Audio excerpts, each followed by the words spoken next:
It's 7:01 on Thursday, February 5th, and I will call the Finance Committee meeting to order. I have with me in the room from the Finance Committee, Gar Morse, Dina Hodges, Andy Olderman, Maury Creighton, Peter Twining, and myself, Sarah Melish. John Croft was not able to make it tonight. And also in the room is Ann Harrison from the Select Board, Town Administrator, Tony Barletta, and Finance Director Andrea Mainville, Cheryl, what's your last name? Marshall from Parks and Rec, Fire Chief McNeely from the Fire Department, and Captain Cavanaugh. Cavender, okay, from the Fire Department, and John Brown's from the Select. I just wanted to start briefly with setting the table regarding where we are on the budget, okay? Before we start talking about fire department. So this last week, the school came in with a significantly different budget. And dropping our assessment, maybe 700,000. That we were looking at like 1.1 million increase, and now it's a 600,000 increase. So we don't have that 700,000 delta gap that we had in the budget. So things are looking better. And I asked Andrea to update the budget book because we also have a drop in the school debt service, whatever they call capital, of a drop of 54,000. So we're in much better shape than we were last week. So how is the school in percentage to what we originally forecasted in the original January? Is it back to what it was? About half. So it's less than, okay, that's great. Yeah, so yeah. We had 3.5% increase in the budget. And I think they're now 3. This is showing 3.43. And the reason is there's a difference between what you'll see in the school reports and what we have in our budget. The school reports show an increase of in our assessment of 645. We have only 601. And that's because I believe last year we went to town meeting before they finalized their appropriation, and they decreased it some after we voted. Yes. So it's on our budget, it's a 601 increase, which is 3.43%. So Great. am I correct on that? Yep. Anytime we can keep it under 3.5 is a good year. Boy, that's for sure. And That's an amazing piece of news.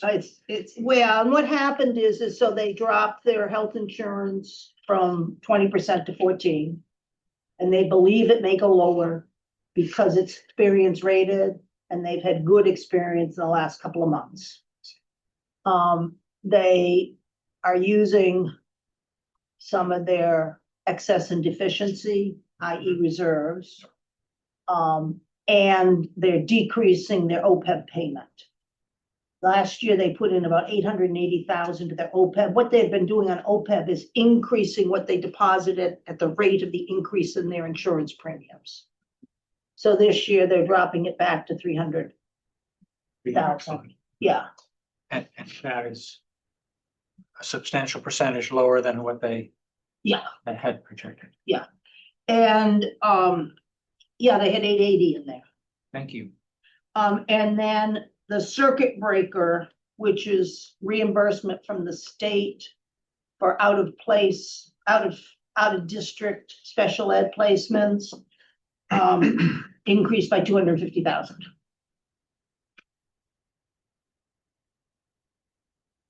So it was a 500,000 decrease in OPEB, 150,000 decrease in the health insurance, and a 250,000 decrease in the circuit breaker. To reduce the total budget. Yep. Did the circuit breaker go down or did it go up for the school? The contribution Must went have gone up, up. so their debt Right. went down, their need went down. Right. Okay. Yeah, I'm sorry, when I said those three things went down, it was decreasing the budget. Yeah. Yes, but yes, went up. Any questions on that? So then I asked Andrea to give me an estimate of the tax increase. And I'm still not clear on it. Because it's coming in at 2.2%. And so what I said to Andrea, how can it come in at 2.2% if we're increasing Prop 2.5 by 2.5, plus we have about 0.75% in excess levy capacity. And Andrea says it has something to do with a cap exclusion, which I still don't understand. Yeah, there's a lot of, it's like a jigsaw puzzle. Yeah.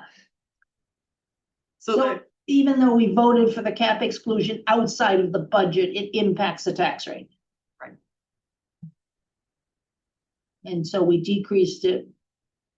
at $410,000. Okay. So if we, anything less than 660,000, that's what we have to do as a capital exclusion to keep the tax rate the same, the increase. Yeah. Right, but I think the theory behind. I thought the theory behind decreasing the capital exclusion was to offset the increase in debt service. The debt service decreases. No, This from year. the New borrowings. new borrow. Okay, yeah. And so that's why I'm still confused. So we don't have to resolve it tonight, but I think that's something we need to keep in mind. Well, a little bit. That's why I wanted to go through I'm gonna do a debt projection and spreadsheet when we Great. get to the debt meeting. Good, So we know exactly, all yeah. of that, yes. Because the theory was to decrease the capital cash exclusion as we increase the long-term debt. Right. And so I kind of expected the right. tax rate To go. to be level and it went down, so. Okay, I think you also asked Andrea to adjust our number in our insurance as well. Yes. So she did. that's right, right. So we have that plugged in at the 14%, right? Yes. Which again, we don't have our actual assessment yet, but that's the indication that we've received, just like the school. So when we get our actual assessment, 15.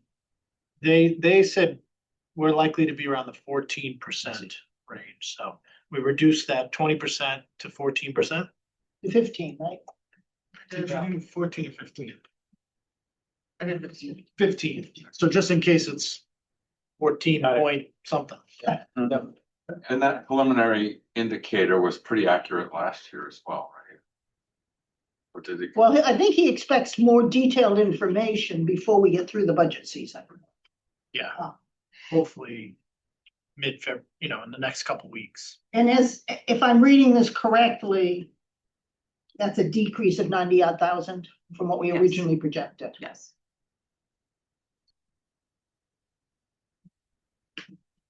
Okay. Any more questions on that? Okay.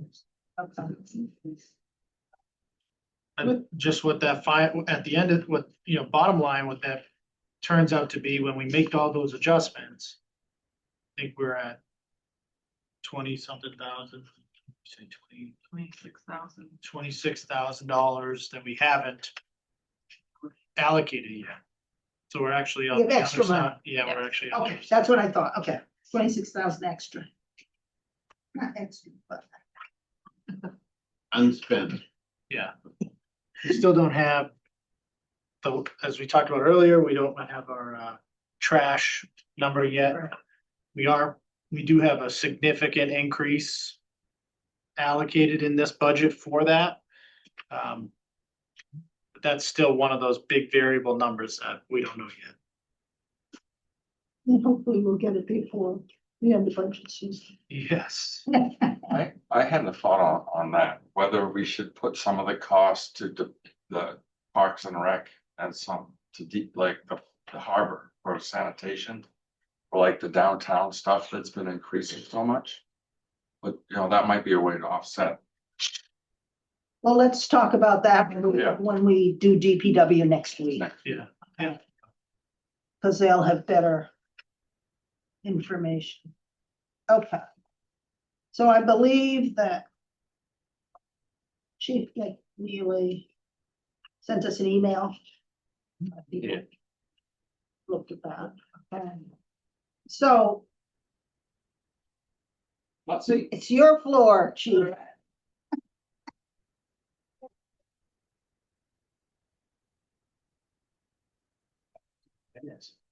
That's just copying, so it's gonna be on the screen, so you don't have to. Oh, do it. on the screen. Okay. Sarah, can you hit your, approve? Thank you. Along that. Well, guess something fancy like this must be good news or bad news? Well, you can decide at the end.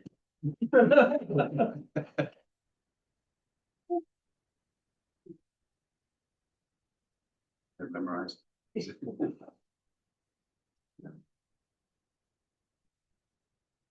I always want those 45. Then Andrea's numbers are on the back of that. Pamphlet as well that I handed out. Oh, good.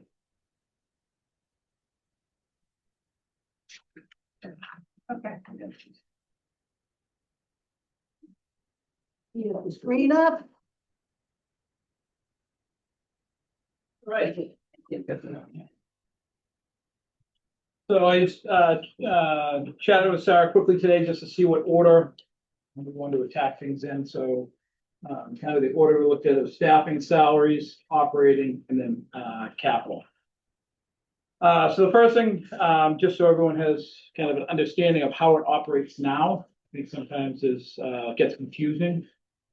So if you look at our current FY 26 staffing, we run with the full-time firefighters run with 4 groups. Each group works 2 24-hour shifts in an 8-day cycle, so they average 42 hours of work in an 8-day cycle. When we look at the 4 groups, our minimum manning is usually 1 below with the staff. So if somebody's on vacation, somebody's out sick, we don't backfill, and that helps us curb our overtime, and basically we're able to absorb that with the staff that we have.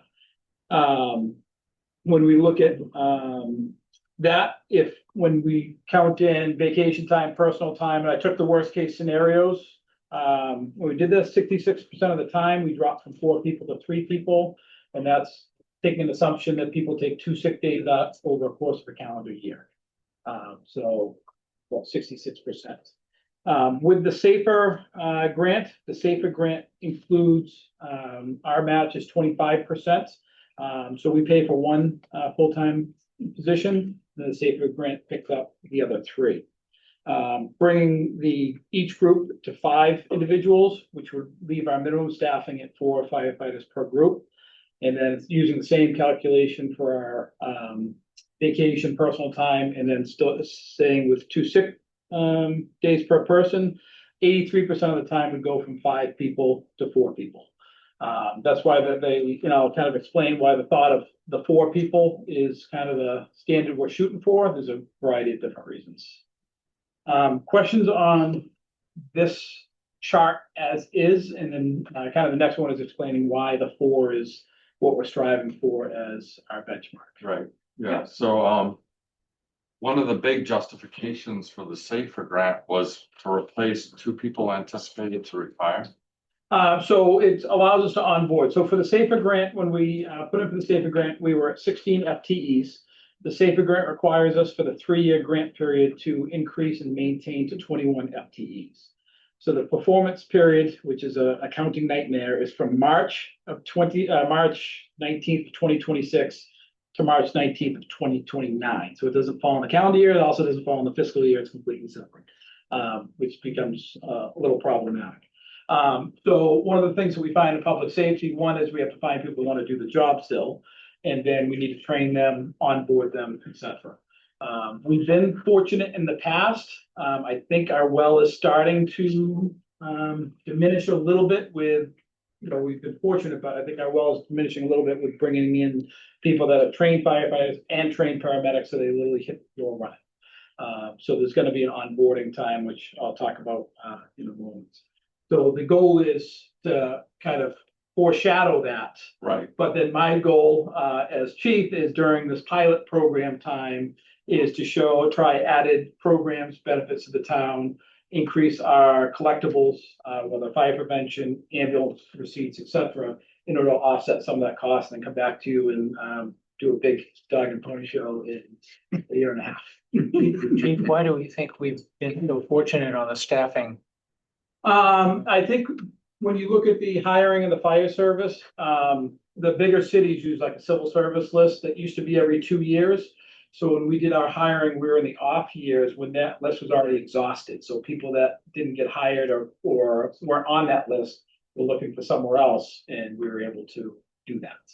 Now they've changed that tune and they do the civil service list every year. They've become a lot more savvy, and now we're marketing towards this area, because one of the things with our full-time firefighters is we're still a small department, and yes, we can argue numbers based upon, population, but when we have something, we need people that live close. So we have this demographic of, let's say, Cape Ann, we still need people to leave their house overnight to come in, and we have multiple calls or something. Where do we tend to draw from? We have a lot like Magnolia. The call department is actually 2 from Gloucester, and the remaining are Manchester. And then the full timers, we only have 1 full timer that lives in town. The rest are Hamilton, Gloucester, kind of moving up towards. What's the zone you consider acceptable in terms of travel time to the? So we don't, for the full timers, we don't have it. For the call department, we use a 15 minutes from house to station. Is what we use as a response time. Does that include Beverly? Yeah. Typically? Yeah. Typically? Yeah. So the next slide, just review the call department. We've been fortunate. We're down to 3 operationally ready firefighters. One's a medic, one's an EMT, and one is a first responder. And then we have 4 non-operational, means they really can't respond. We have one of the new call firefighters is in training now. He's going to graduate in the next 2 months, and then he's going to do some medical training. We have one of our firefighters is on maternity leave, and one firefighter doesn't have the time commitment to maintain the certifications necessary to do interior firefighting. So he's still a valuable member of our department. He's just not in an operational role. He's more of a support role. And then we have one on a leave of absence because they didn't have the time commitment either with personal life. So we're hoping that they'll return. They're a town resident. We hope they return next year. So that's where we're at with our 7 call firefighters. And that number, I think, is a good number because of the cost benefit analysis you got to do by the time you train somebody, you give them personal protective equipment, that you need a return on investment. So I think 7 is a good number. So I'm hoping that some of those non-operational, return from maternity leave, the one that's in training will come back, and we'll kind of scale that operation back out. What's your protocol for calling in call firefighters? So we break our calls into what we call still alarms and all tones. So a still alarm is basically your average medical residential fire alarm, outside odor of gas, something where the likelihood of something significant happens less. If the ambulance transports to the hospital, depending on how many people are working, we'll hire back to make sure that we can handle that second call. So contractually, that has to be offered to full timers first, and then it goes to call firefighters. It's almost a 50-50 split of who's available that comes back. And then the all tones are obviously a structure fire, car accident with entrapment. If it's multiple calls going on at the same time, anything in a commercial occupancy during business hours is an all tone, smoke in the building, inside odor of gas. You just saw what happened up in Nashua just a few days ago. So those we consider are a higher likelihood to turn into something bigger, and that was an all tone. They come back for that. Is it a annual stipend the firefighters get, and does like when they're non-operational, does that affect? So no, non-operational, they don't get, they get paid per hour they come They back. come in? Yeah. So they get a little bit more money between the hours of 10 PM and 7 AM, just because we're gonna entice them to get out And of it's bed. mostly second jobs anyway. Yes, yep. Yep. And so, you know, I kind of review why the 4 firefighters is kind of where we're trying to get, 24/7. Is, just, this is calendar year numbers from last year. Last year, we had 238 occurrences of multiple calls going on at the same time. So that means we had crews tied up on one call and we had to respond to a second call. So having, 4 firefighters on duty allows us to flex and cover 2 calls. Now, there was times when we had 3, 4, 5 calls going on. Obviously, we can't staff for that because the probability of that happening is a lot lower than our simultaneous calls. And then, you know, I analyze call volume by day of week, hour of day, trying to see, you know, do we have a area that's, we can have a increased staffing for a certain period of time. And what always comes back, and this has been steady over the 3 years, is about 60 to 65% of the time, our calls are between 4 PM and 8 AM or on the weekend, so off of normal business hours. So that's the other reason why we kind of maintain that staffing throughout. And these are the 2 charts on the third page? Yep, bottom of the 3rd page. So the left one just says how many times you did simultaneous calls. The blue bar on the left is just 2 calls going on at the same time, then 3, and then Well, what unit of time? and so if we have 2 calls going on. Yes. So like if we call on the radio and say, we're clear, we're available, that call's done. We could still be on the road returning. It's we're actually on scene or on the way to the hospital, actively at an incident. But these numbers are from calendar year 25. Calendar year 25. I'm sorry, I'm just missing something. So the incidence of having 2 simultaneous calls is just under 2.5. Isn't that over a unit of time? Is that a per day or per, I mean, that, No, the total occurrences are 238. Yeah, so don't look at the 2, it's 2, 3, or 4. There's nothing in the half. That's just the way the graph printed out. So the big, Simultaneous calls. Yeah. 2 Wait, 2 at the same time, 3 at the same time, and 4 at the same time. okay. And just for reference, what's the overall call number? this year we are at 1100, almost 1,200 calls. Yep. And those are 911 calls. So if you compare town to town, we gotta dive a little bit further because some people putting a car seat in as a call. I count, you call 911, that's a call. If we do a public safety service or inspection, we don't count that in that number. These are pure emergency calls for service. So about 1/5 of your calls Right, are right. involving 2 incidents simultaneously. 20 Manchester, 20 and I've told this to Tony, it's crazy on, we'll go 20 hours without doing anything, we'll do 2 calls in a 15-minute period. I'm not sure if people see the lights, like, hey, it seems like a good time to call 911. It's very random and you can't predict it, you know, if you look at year to year, you can't see any charting or forecasting that you could do to. Whenever I see the lights go by, I call. Wouldn't the county dispatch send it to someone else if they knew you were out on a call? So they would, No.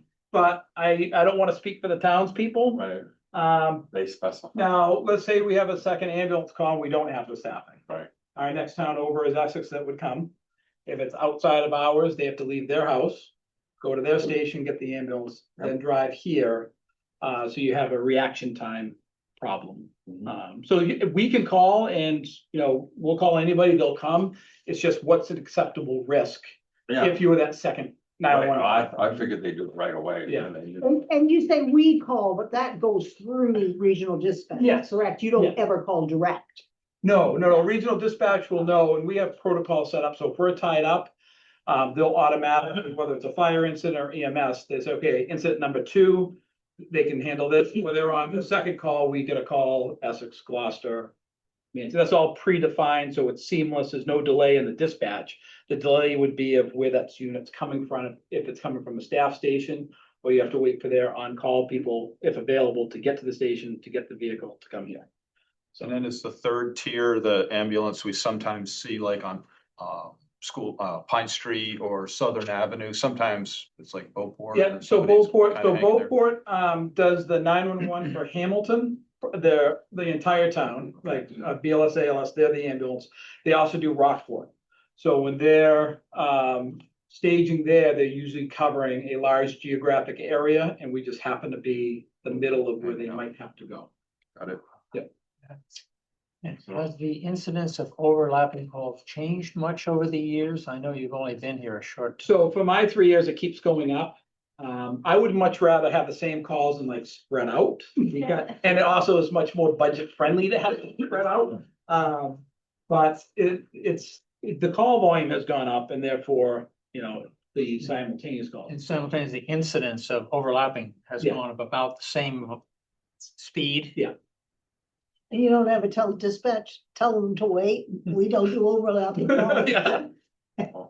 And the thing is too, you look at, you go back when I first started in the fire service and EMS, what was considered an emergency. The definition of emergency was somebody's arm was only hanging off. Times have changed, people's definition of emergency has changed, so, like we train our staff as when we go out the door, it might not be an emergency in our eyes, but the person on the other end of the phone it is. And we don't know what they're calling 911 for, because we can go for a toe pain and it could be some type of, telephone tag that it's actually somebody unconscious. So we never know if it's gonna line up to what we're getting dispatched to what we actually find when we get there. So, yeah, on the assistant fire chief, Yep. that's a slam because you deferred it from last year and we appreciate you for doing that. But a lot of this, I mean, we've spent a lot of money in recent years to get to the 4 teams of 4 or 3. Yep. And that was the goal to achieve. The Safer grant came on as, I justified it on 3 things. We had some retiring people. We're getting a second ambulance. Yep. And the office park is expanding up at the. Yep. If this is a tight budget year and if these 3 conditions aren't really happening this year, would we be able to extend, defer the Safer grant till next year? Or- So we can't defer the Safer grant, because basically what they would just say, it's like hitting the lottery and be like, oh, I don't want the money now, is. Would we delay implementation, No, well, so because like I was mentioned before, the performance period of the grant goes from March of 2026, I think it's the 19th or 15th of the actual, and then to March of 2029. So the delays, we're just delaying. we have to apply another year, basically. Well, we can't go past that. Right. So we're basically losing money or leaving money on the table. And kind of and we'll get into the revenue side of things as well. Yeah. I think you're gonna see some positive revenues coming already from what we're doing, and I think you're gonna see even more from some stuff that's planned that's gonna offset the town's costs, at least for year 1 and year 2 of that 25%.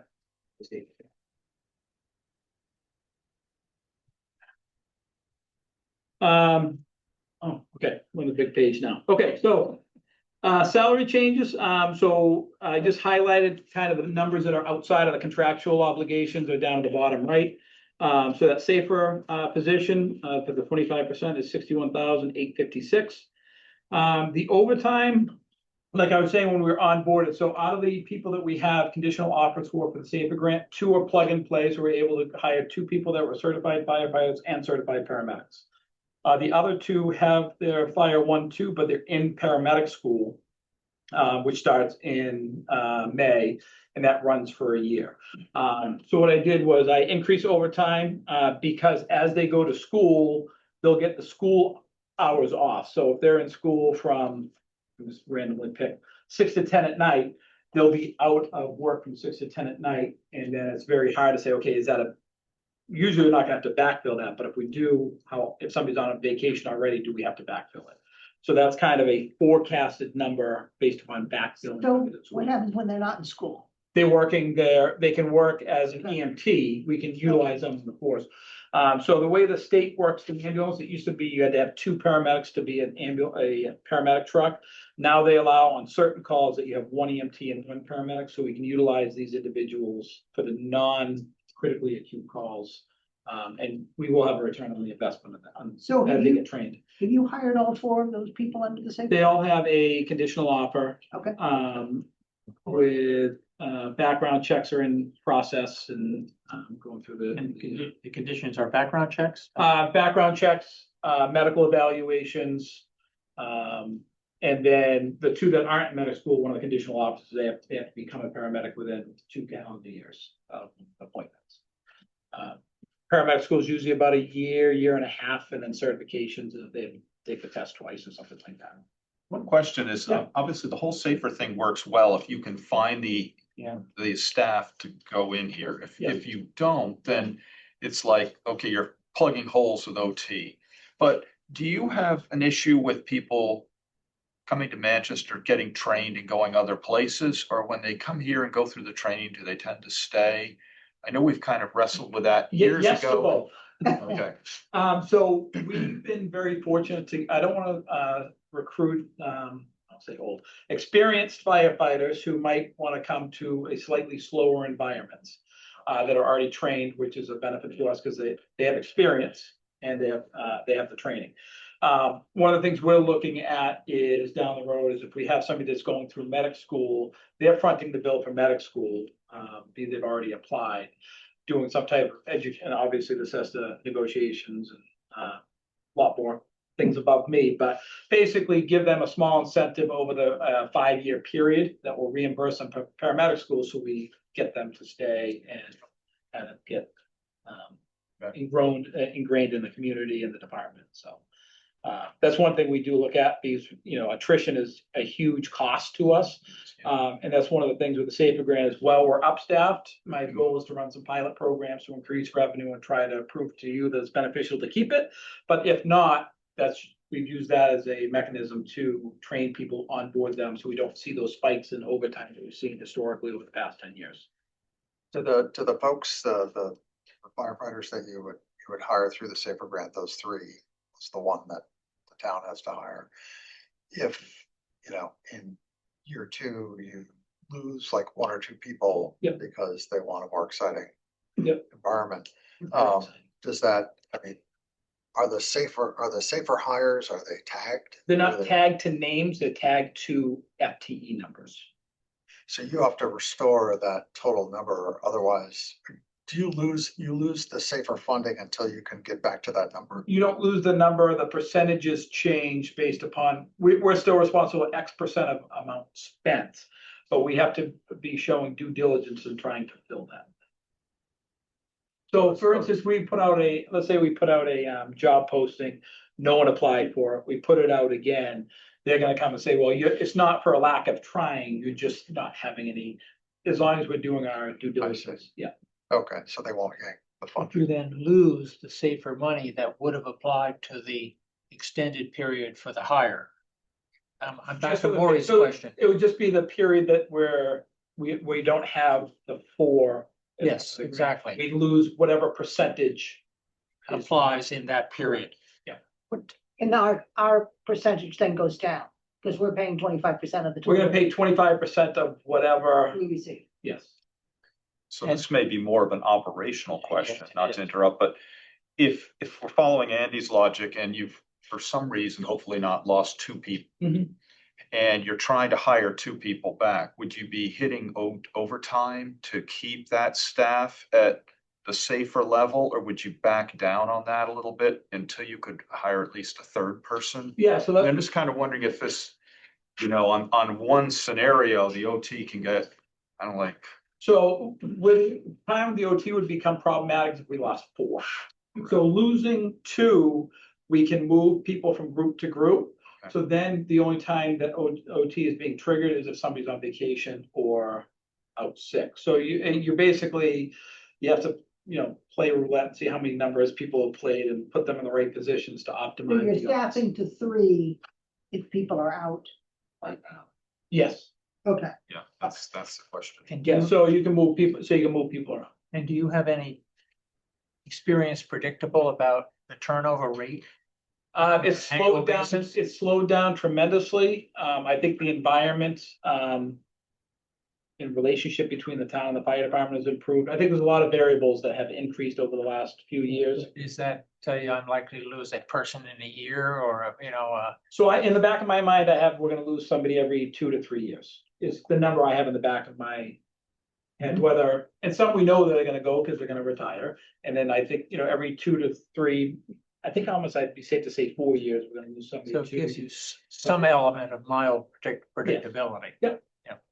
I wonder, like, if we could offer a bonus to some of our DPW workers if they're called firemen, just because if they all have second jobs, if they're in town, it just seems like there'd be a lot of synergy there. So, I mean, it used to be that way historically. right, The right. problem is now that we're in Ocean State, the job requirements for being a qualified, it's almost on the police departments, with the police reform, it's kind of the same We thing have to that. train them, obviously, but they'd be less willing, less likely to walk if they also had another job in town.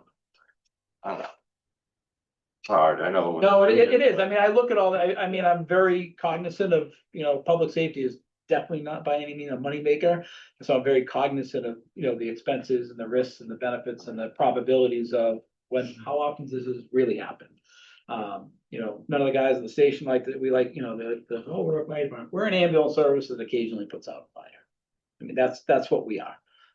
And, our call percentage split reflects that, and that's not just us, that's any department is, you have 70% on average, it's gonna be your EMS, if not more.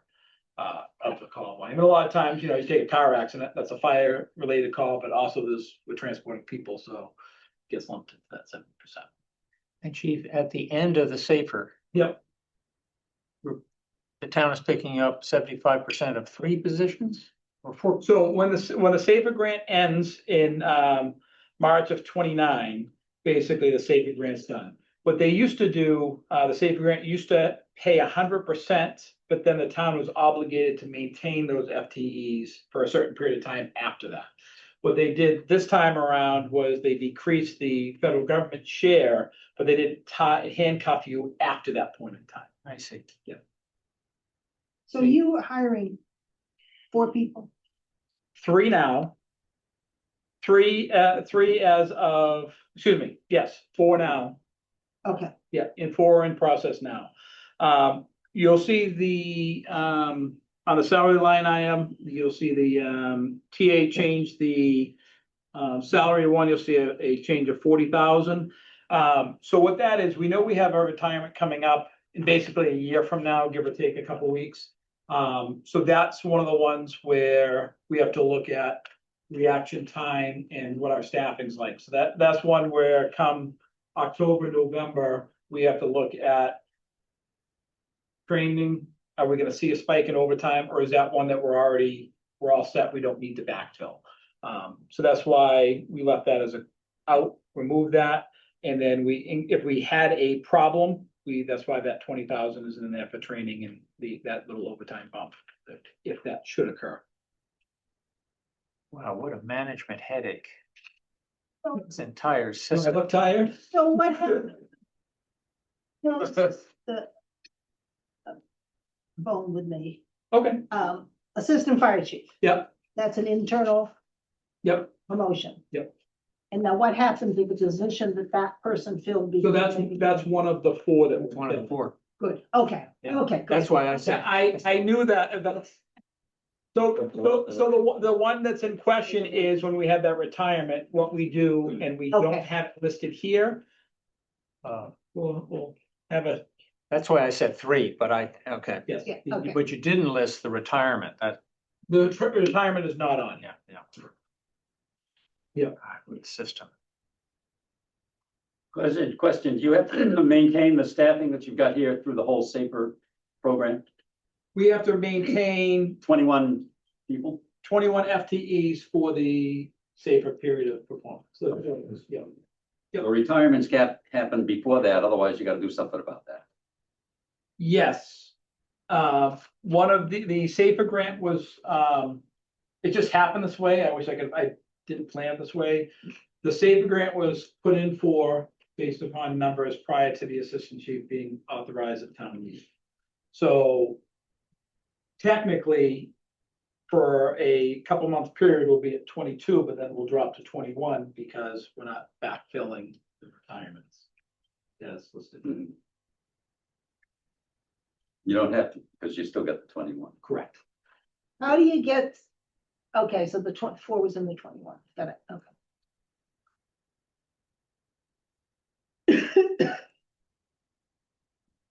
Yes, yes.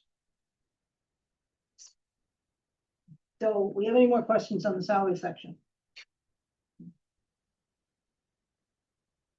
Exhausting. Try looking at numbers for, oh, you guys do this for a living. Moderating parts. All right, operating's a little bit easier to explain. First thing, I'm just gonna go over the two changes, and then you see a whole bunch of plus and minuses column. I'm gonna explain that in slide number 2. So the major changes, one is an increase of 2,000 in radio maintenance, because the cost of radio and supplies is just like everything else in the world has gone up. So we went from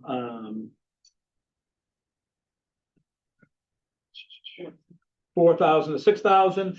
And then what I put in here, and we can discuss this as well, is one of the things that every 10 years we have to replace people's turnout gear. So instead of doing a large lump sum purchase every 10 years, I think it's more frugal and beneficial, especially when you look at turnover and things, to do 3 sets of gear per year.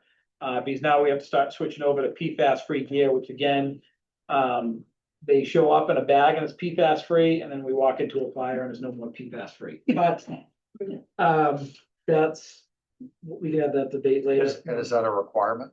That's so basically come Okay. next year, you're not gonna be able to buy gear that's not PFAS free. Okay. Come in a non-PFAS bag too. Probably not. The moment it's exposed to a fire, So we have a gear extract, so they come PFAS free, but the minute we walk into a fire, we're covered in PFAS. We do have a washer and a dryer, but that's not gonna get 100% out. It's, Does that mean you have to replace it? no, they haven't got that yet. Okay. Okay. And actually, it's not the building fires that are the PFAS, it's actually all the kitchen, like food on the stove, because you have all the pans that are putting off the rubber and the plastic. That's the more toxic than walking into a regular room. Have we mitigated all the older, the foam stuff that's since long gone? Yes. So there's nothing residual around that. No, everything that we have now has been rotated out. Yeah. So I'm just gonna switch to the next slide, because you see a whole bunch of plus and minuses on the column, and the next slide kind of explains the thought process behind them. Because we had fire station utilities account, but then we had natural gas, electricity, and the heat, which we like to, obviously separate out. So we just got rid of the fire station utilities. And we merged that with building repairs. Now, any huge building repairs comes under a DPW, but we have a lot of handy firefighters that were able to do stuff without adding labor costs to it. So this allows us to go to the hardware store, get stuff to be able to fix stuff in-house. And then some of the like custodial supplies, we've merged with fire station maintenance. We just had so many line items and they weren't just lining up for accounting purposes. So I just listed out why we changed them, but the two increases were that PFAS free gear line and then the added $2,000 for the radio maintenance. I don't see the gear line. Oh, that's under Capital? that's a new line, sorry. No, It's the last line on the bottom. Got it. Yeah. PFAS Yeah. free. Mhm. Yeah. I still don't see it. Where is it? It's the last line on the. Oh, it's on, I'm sorry, I'm looking at the But wrong. it is on that too, but it's on the. Yeah, I see it on, yes, I was on the wrong page. So it would probably be good when we get in the facilities budget to note that 8,700 is already in the fire department. Fire. That's, So that has been there. It's nothing new. That's been there historically. It used to be 40 grand a year. yeah. And this is just, Yeah. and one of the other things that We're maintenance, I think. I think so. And one of the other things that we're in the process, we have a firefighter that's very mechanically inclined. So in the process of getting him, you have to be quote unquote certified to touch the trucks by regulation. So he's actually doing the certification. So we're hopefully gonna cut down on a lot of labor costs from bringing in outside vendors. And some of the small stuff we can do in-house, which will save some money, so. I was just looking at that. Where in here is the maintenance of the, you know, your vehicles and? So it should $30,000 maintenance line. Okay. Yep, It's one, So two, it's three, apparatus it's a maintenance. six. Yeah, yeah, okay. Is the new 4,000 professional services related to the radio? The 4,000 professional services, we moved out of some other accounts in order to be more transparent. So professional services is we bring in an assessment center to do like promotional exams. We have firefighters onboarding medical exams, so things like that didn't really fall into a category. So professional services, that's kind of a. Or like union, right? No, it's just anytime that we would hire, we need to hire somebody to in do it. conjunction with hiring. Okay, it's the training, one. Hiring, promotions, that type of thing. Like the background searches and stuff you're doing now. Thankfully, the police department's one, we have a great working relationship, they handle that for us. And you have a lot of changes here, but if you look at the bottom line, it's only 11,000 more. 9,000 of that is the PFAS free gear. So it's, while it looks like there's a ton of increases and decreases, actually not. We're getting something added. It's mostly shifting. Hey, I'm just trying to streamline the process so it's clearer for somebody looking at the budget what the money's going for, right? And I'm sorry if you mentioned this, but how many pieces of gear is the 9,000 for? That'll buy 3 sets of gear a year. Now, if somebody leaves. Hopefully, Somebody else fits into that turnout gear, Yes, you we can can use use it, it, yes. okay. we can't measure somebody and say, well, we'll hire you for a few bucks. Touch to the right. Yeah. You're too tall. Yeah. All right, revenues, in fiscal year 25, we had $285,000 in revenue. 270 of that was, ambulance charges. The rest, we just lump sum and just call it fire prevention services, permits, fees, inspections, etc. I'm expecting in fiscal year 26, our current fiscal year, our ambulance receivables by themselves will be 325,000. As well, we'll see an increase in the fire prevention fees because the select board back in September voted for a new fee schedule that went into effect October 1st. So I just don't have enough end numbers, if you will, to predict what those are going to be right now. But you're going to see an increase in that as well. The ambulance receivables increase is based on 2 things. One, call volume increase, and we switched billing companies. We were with the same billing company for 2+ decades. And this new billing company is a little bit more astute at looking at some of the smaller things, and it's actually making a significant difference for us. You can actually collect the outstanding bills. Remember that the missing bills were running like 25%. I presume it's better now, or it's hopefully. Better. Yeah, so, and they weren't setting, so this new company handles going up to FFR, and I forget what that means. Basically, a collection process through the insurance companies. This company does it automatically. They have a set time frame, then it moves on. The other company, it just got bigger and bigger and bigger until you're like, why is it so big? And it's too late to go back and kind of rectify it. So, Chief, what are you projecting then for revenue in FY 27? What is your projection? my projection is, I'm guessing we're gonna be between 350 and 375 for the ambulance. And, we said 27. 27. Yes, yes. starting July 1st, 26. Yes. Yes, I'm gonna say 350 to 375 for the ambulance. And I don't have the numbers. I don't wanna, I just spitball on the fire prevention side, because there's a lot tied to that. You're gonna see those increase because we have some big projects going on in town that are gonna need permit fees, inspection fees, and things like that. And that's mostly because of higher fees, or is it more activity? Both. Both. Well, you have the CST, right? Which, Well, that'll be on the fire prevention side, but I'm just saying 350 to 375 on the ambulance. Yeah. And that's because of more activity and better billing. And what was the answer to the receivables that were still, that are outstanding? So. I see the The 325. whole process is like some write-offs and things like that. I'm not sure what. Yeah, we have a collection process, and so, Jake and I get like monthly reports, and then anything that's old, we move over to a collection company, FFR. And then they follow up with, the rest of the process, so our collection company, or the billing company sends out some letters. If they don't get response, then we say, move it over to the collection agency, and then go from there to see if they can collect it, and if they can't, then we look at writing it off. And are the receivables staying increasing or staying level or decreasing? What's happening with the size of receivables from year to year? So they were increasing, so we just kind of cleaned up all the old stuff, really Jake did. And then we're going forward with this new company, and so we'll see what that looks like going forward. What's That's the, gonna hopefully what's the increase. amount Yes. of receivables? About, So for receiver, just for the ambulance from July 1st to December 31st. Is 149,000. But they took over in July for any ambulance trips from July, so the first 2 months, there's a 60-day lag. So this 150,000 is really, instead of 6 months, it's probably about a 4-month receivable. And are those all delinquents? No, those are checks actually in our bank. And what percentage of that, of the 150 would be categorized as delinquent or sent to the collection? So in that same 6-month period, we billed out $498,193. So $500,000 in the first 6 months, and we collected 150 in. So 250,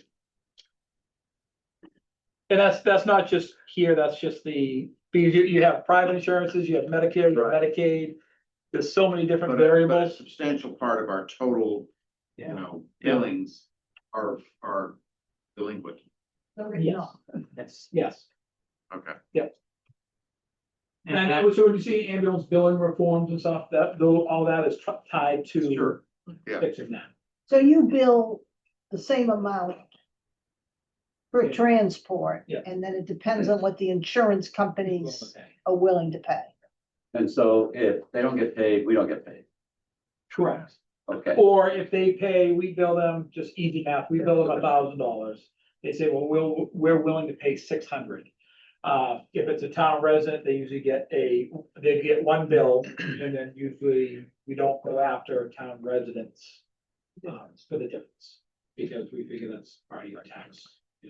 Out of town residents, out of town, people, we tend to, I think they're a little bit more, pushy to get, but it's not in town residents, we don't go after it. It is an interesting figure, though. It is, it's mind boggling when we look at the numbers. Medicare, the bills that go to the insurance companies are much larger than what they actually pay. And Andrea, you said we cleaned up. What does clean up mean? Right? clean, yes. Chase them over. Yeah. So essentially, like, we switched companies. We took all of the old, companies' receivables and said, send them to the collection agency. So we've essentially written them off. We could still get money from them. Essentially, that's what we did. We just moved whatever balances that we were carrying over to the And how collection. big was the number that we quote cleaned up? Well, Millions? $300,000, it was about $300,000. 330, something like that.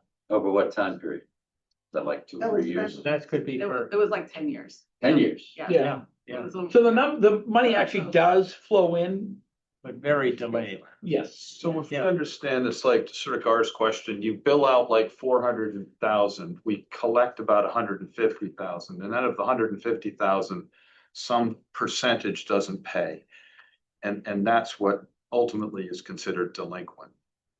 Of the 400. Of the Of 400. the 400, some percentage. Yeah. Yeah, the 150 is what. The cash He's already got the 150. Is what you've got, That's okay. it, Yeah. We want to, So I mean, for from a billing point of view for insurance, if you know you're gonna get 68%, you push the number as high as you can, and then, of course, you say, well, that missing So- 32% is delinquent, but it's really how you get the money There's also the industry standard, and I don't know how this became the industry standard, is Medicare plus 300%. So whatever Medicare's allowable payment is, we bill Medicare plus 300%. I don't know who, there's gonna be some mathematician I that came get up. my Medicare statement. It's breathtaking. Amount billed, amount paid. Yeah. It's crazy. Yeah. And I don't know where that 300% came from. There's gotta be some algorithm somewhere that's, you know, a magic number. And So you never send residents into delinquency. correct.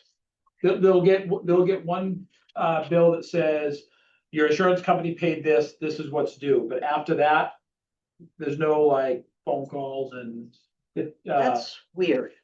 So only people Okay. who are responsible for their deaths have to pay. that's just how it's been, that's just been the billing practice here for decades. Andrew, have a when number? Put in the revenue numbers.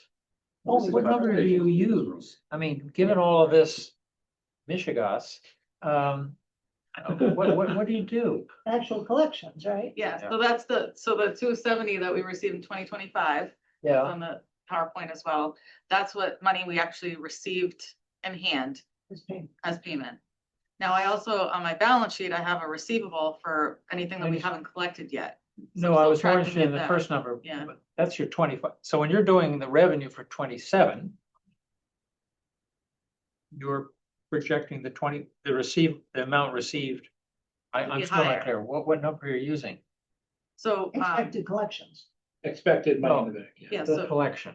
The collection, so the that's actual money in. 385, but that's from back in 25. What? 25 was 207 Just for ambulance. premiums. The bottom line was 285. I see it, Yeah. yes, exactly. Expecting 325 to be actually paid in For I the, see. fiscal So- year 26. Just for So that's, ambulance. you're divining a number out of much uncertainty. Well, I think they're And- going off of prior year collections, right? When you do. and change with a new Yes, company. Yeah, yes, new okay. company. It's been, So that's creating a ratio that you're using. Okay, So if we took our collections that we actually get in cash and we compare it to the cost, I sound like a businessman here. I apologize No. for this. We compare it, we take our cash collections Yeah. for this activity compared to our cost right, for providing the service. Yep. activity. The difference is about $250,000. Oh, much more than that. More than that. More than that. And it's hard to, like, I also wanna break that down because I wanna say, okay, well, percentage of the firefighter's job, you can say, well, 70% is EMS, so 30% is fire. So you gotta take down what the job description is, cause they're dual role, not single role. Yeah. So if you look at all those, it's actually interesting to do, like, if you like the stuff like I do, but it does, when you get into the weeds like that, you wouldn't open up a business to do this. No, I mean, and it is not, I in no way impugn the wonderful things that our fire services provide. Yeah. Which is spectacular. It's just the quandary of, Yeah. where we're billing versus The the cost. budget's 2.2 million. Yeah, Other taxpayers. It's about that's part Wonder how an of ambulance government, service that's is what able to government do does. it. And things that will also change is we lose all the second ambulance calls when our ambulance is tied up. Somebody else is getting those collectibles. Starting in July, we'll be getting those. So there are, and again, it's still not gonna offset the cost, not even close, Right. but it's gonna lessen the blow. The hematoma is gonna be a little smaller. So you really don't want to grow your ambulance service because that just makes it deeper. Well, no, because he's not. We're already there. We're not adding expenses. I We're just understand that, increasing but- revenue. Someday we may hear an argument about growing ambulance, but this hole is pretty big, pretty deep. Yeah, I mean, I think we're at the point, unless we start seeing, 10 high rises downtown and I don't, where we need to be now and for the future, we are very well set with where we're at. Unless something significantly happens, this is what Manchester needs, where we can handle stuff and. I mean, Morse Gardens don't, garden apartments. The towers. Tower, that's the word I want. Morse towers. Sorry. That's correct. So Wow. how much of the uncollected is people in town? I don't know that off the top of my head. I would have to get back to you.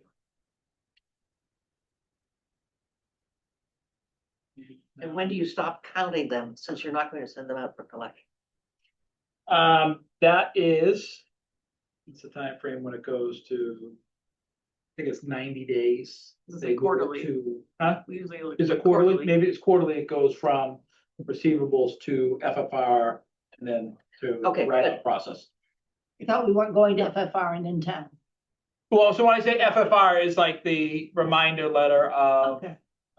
Yeah, like the FF, like it comes out and it's like an FFR letter, but it's like write up or send to FFR. And so Okay. it's like two columns. That's why we say it's So- the same thing. At what point do you write off the unpaid in town?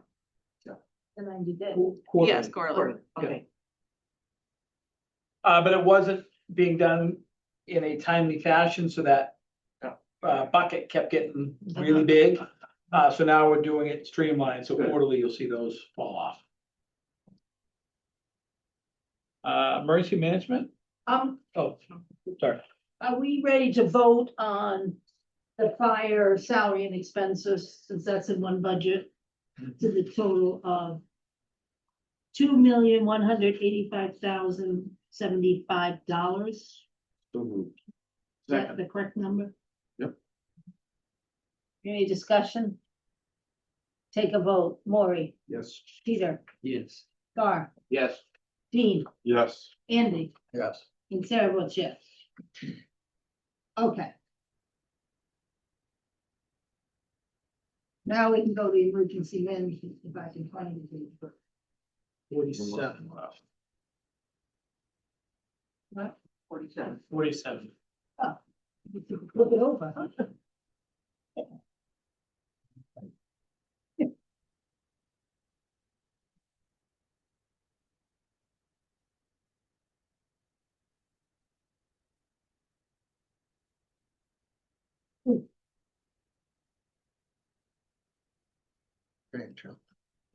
So in this budget, there's no change right now. Yeah. I have something that I'm gonna be bringing to your attention. But I've held it back, not knowing how the rest of the budget was gonna be, playing out. What we've solicited a quote for a professional service that would fall under emergency management. That in year one is a $15,000 price tag, but then annual cost per year is $2,500. What this service is it's coastal surveying.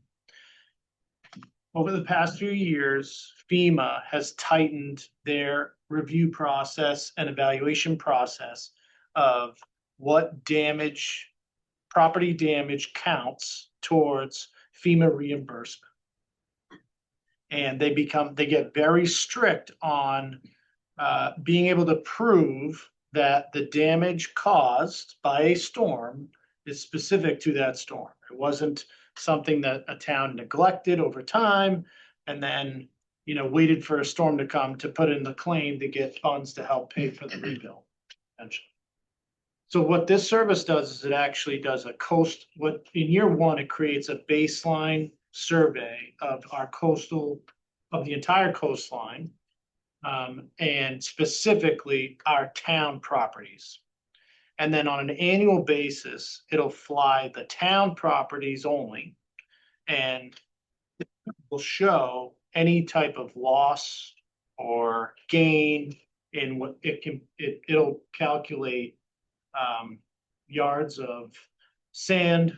It'll show you changes to the dunes. It'll show you changes, to a seawall or anything like that. We also have the ability to call them in immediately following a storm. to run that same analysis. So what that does is it gives you the data to basically put a claim before FEMA for damage recovery funds. That's it in a nutshell, basically. And how much does this cost us? So to create the baseline, which is the most amount of hours to do the entire coast, is 15,000. Then their annual fly of just the town properties is 2,500. So you have a big cost year one, but then it's, if you're only doing that 1 year update, it's cheap per year, 2,500. And a claim were it to happen that would be denied would be in the millions. Well, yeah. I mean, in 20, was it 2015, the last big one? No, even No, more it's recent sooner. than that. In 2020, 2021, maybe. I mean, I don't know how it worked out here, but in Nahant, we had like $3.4 million worth of damage. And that was I don't know if you've seen a lot of the news stories recently, but FEMA has tightened up their review process now. And essentially make it harder for you to get qualified for those dollars. So things like Ocean Street, stuff like that, where we're kind of vulnerable. Flooding, Masconomo Park sewer treatment plant, stuff like that would be obviously very beneficial here. Is most of this damage shoreline, or do you have like tree falls and other stuff like that? And This would be mostly mostly shoreline, yeah. So what they'll do is they'll come in and they'll basically fight with you over how much material was lost due to the storm. And if you don't have the ability to prove that it was from that storm, Yeah. you end up, really fighting for those funds. It's like an Now- insurance claim, basically. But a lot of that material should have been gathered in our coastal resiliency study, no? But if There it's should- not kept up every year, then you don't. There's a know. maintenance. Right, it changes on it. So there was a question from residents about the FEMA flood insurance. And whether, because we were told that there was an award-winning coastal resiliency study.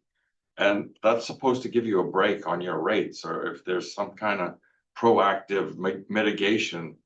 And they were wondering if, it's something that's very cumbersome on the individual level, but if the town can look at that to see if. Yeah, that's kind of different from this. That's Okay. a community rating system. Yeah, There's a lot of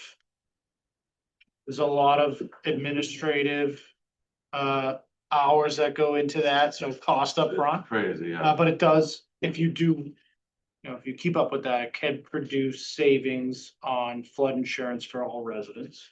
So that but would that's be a little bit big different from this. justification, though, something like that. Yeah. Would Save money. Take me back for a second. The emergency management, what do we buy for that budget? What is?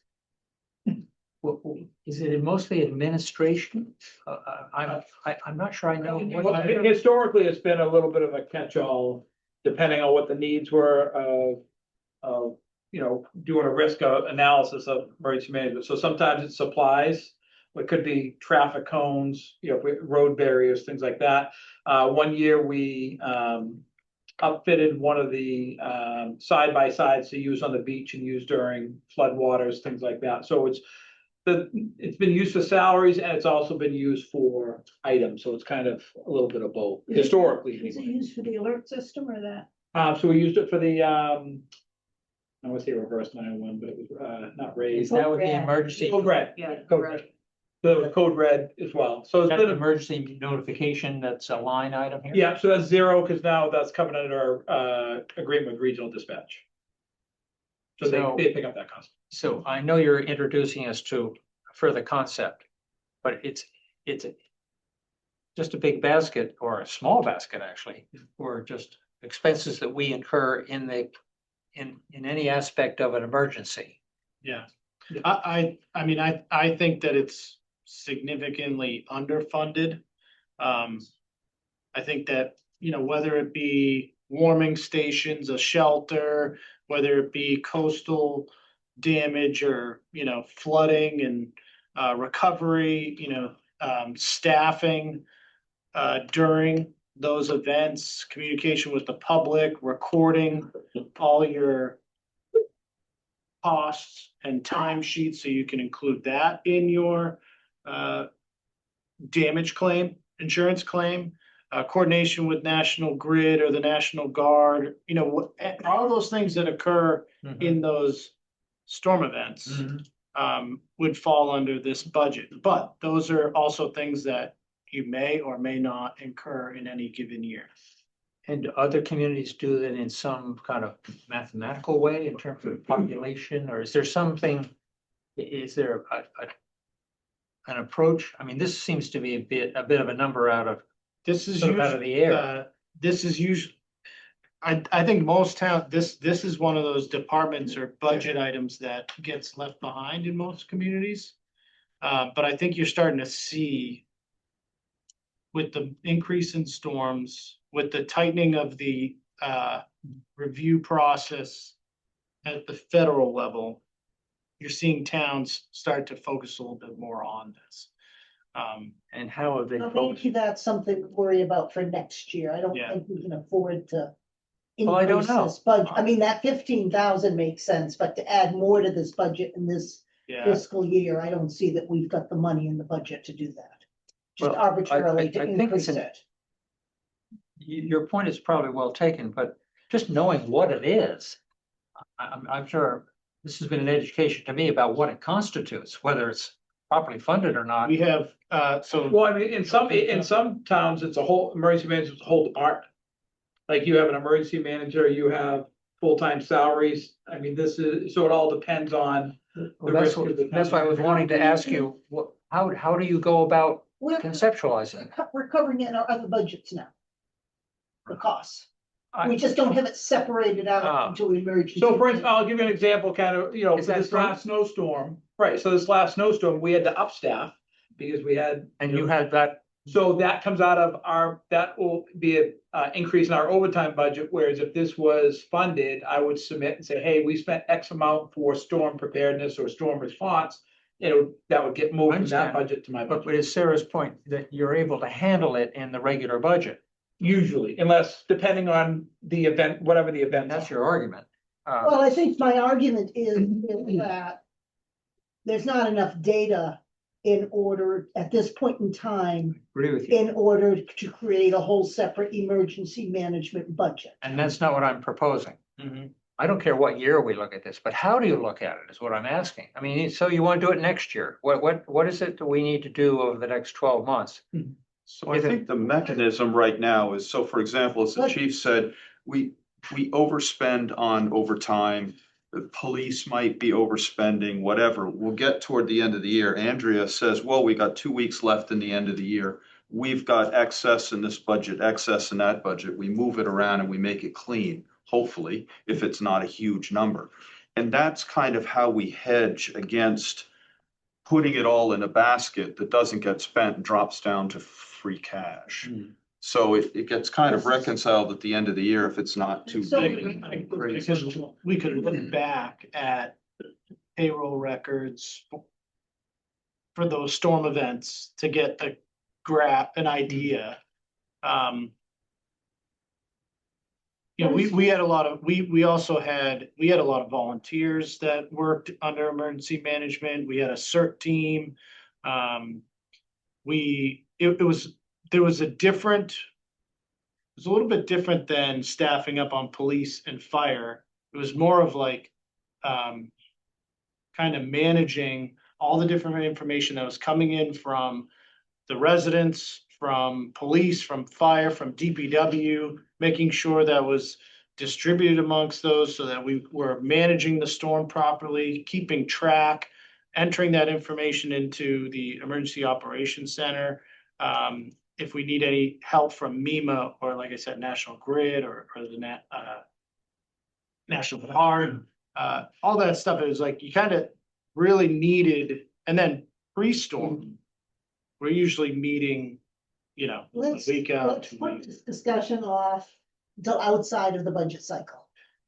Fine, I wasn't even going there this year anyways. Yeah, but I like. Three person. I per think- people. But it's, we should put it on our radar. I think so, and I think, One thing, Radar, I what just don't wanna resiliency is gonna be. try to solve Yeah, but- all of the potential future issues during this budget cycle. Cause I I want to understand, finish but I don't it. want to be sitting here a year from now saying, oh, we didn't collect the data, so we're still not here, because I'm hearing a recommendation. Let me finish. I'm hearing a recommendation that we ought to look at this from a different point of view. That's all. That's all I'm asking here. and I'll be prepared, you know, to make a stronger argument for that next year. This year, I think, you know, I'd really like to get started with the baseline surveying. If it works out that we have the funds to be able to do that, I think it's important to get that. The more data you pull through that year per year prepares you for a potential disaster, you know, natural disaster in the future, so. And I certainly would agree with that. So you want to amend this budget? Is that what we're asking for? No, Sarah, is that what we're asking for here? I think that Tony's waiting. I think we can come back to it Okay. later weeks, you know. So we want to hold off on approving this budget? I think so. Okay.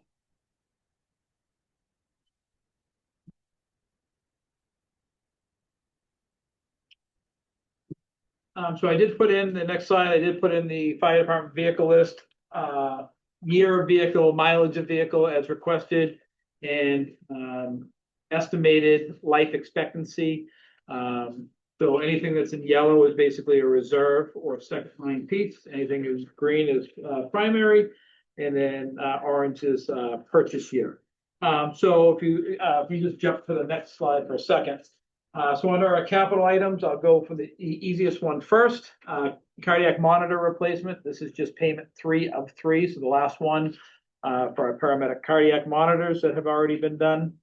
The next one down, or the firefighting equipment, it was initially $70,000. We did a little bit of bartering with multiple municipalities. As you know, we got the SCBA breathing tank grant. One of the costs that we were gonna need to do was upgrade our compressor air system in order to fill them. We found a system that we're able to obtain, because the department didn't need a 5,500 PSI system, and they only needed the system that we had. We were able to do a little bit of moving of puzzle pieces, and now we have the system installed in the station working. And we didn't have to come to you for anything.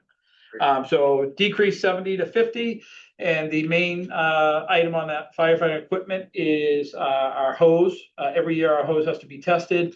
Over the last couple of years, we've had our hoses, you know, between 10 and 20 years old, and we're starting to have them fail on annual testing. So this is just a replacement line item for hose and a couple of radios for that. Are they still canvas or are they the special ones? that don't work? Rubber is the supply lines, and then they have a high heat attack line that we actually bring into the fire. But the ones that go from the hydrant to the truck are usually Right, right. lighter weights. Okay. That'd be Well, we fun. do have them for a hot. Yes. Yeah, because Yep. that was terrible what happened. Yeah, so basically the mother from the fallen firefighter has been pushing the high heat hoses, and that's what we've been purchasing. Okay. We haven't bought anything in years, but that will be purchased when we do it. And then the OIC vehicle. So looking at our equipment list, my goal is to optimize the use and life of vehicles. Currently, our car 3, which is used as our OIC vehicle or officer in charge vehicle, is a small SUV. 2018, 65,000 miles on it. It's starting to have some electrical issues, have to be jumped, and that's okay if it's my car or something like that. But for something that needs to start in an emergency, I think it needs to be on the radar to replace. What I think we should do is the Squad 1, which is our forestry truck, is actually a pickup truck. It's a beautiful pickup truck that sits in the basement for forest fires. I would like to repurpose that as the OIC vehicle and then find a used DPW truck to use in the woods, because that does not have to be as mechanically sound, and it's going to go in the woods, and it's going to be a high likelihood to be dented, dinged, scraped. And I think that's a better use of funds. So when I say replacement of the OIC vehicle, it is sourcing a used vehicle, repurposing the forestry, so we can get a better use of our money that was spent on a pickup truck that is a 2021 with 8,000 miles on it. So, Was Essex looking for a new forestry truck? so they, Essex has a, no, well, they have a $200,000 forestry truck, then they just did a, same idea, they got a used DPW truck as a second forestry. Okay, I thought we'd just sell them ours. So basically it's playing musical vehicles a little bit, but I want it to be clear that it's not, it's to optimize life expectancy of a vehicle, so we actually have a return on Go investment. back to the vehicle list, and just spend a little more time on it. Yeah, sure, go back. Well, I wanted to tell you what it was, so then we can go back to the list. I think I understand. Okay, So as you go down this list, so engine number one, that's our primary pump truck. primary pump, together. Okay, so since my memory is failing me, did we bought? It went from, I see. What year? It's That's a I'm trying to 2011. read this intelligently, so, okay, it's an 11 vehicle, it's our primary, got it. Then we have the Linfield engine. So this is as of 9 o'clock this morning. So we've been housing a Linfield engine for them during their station More than construction. housing. I mean, we've been using it. using. It was a, That's they the right needed, verb. they needed to house it because they didn't have room for it during, they were building 2 fire stations.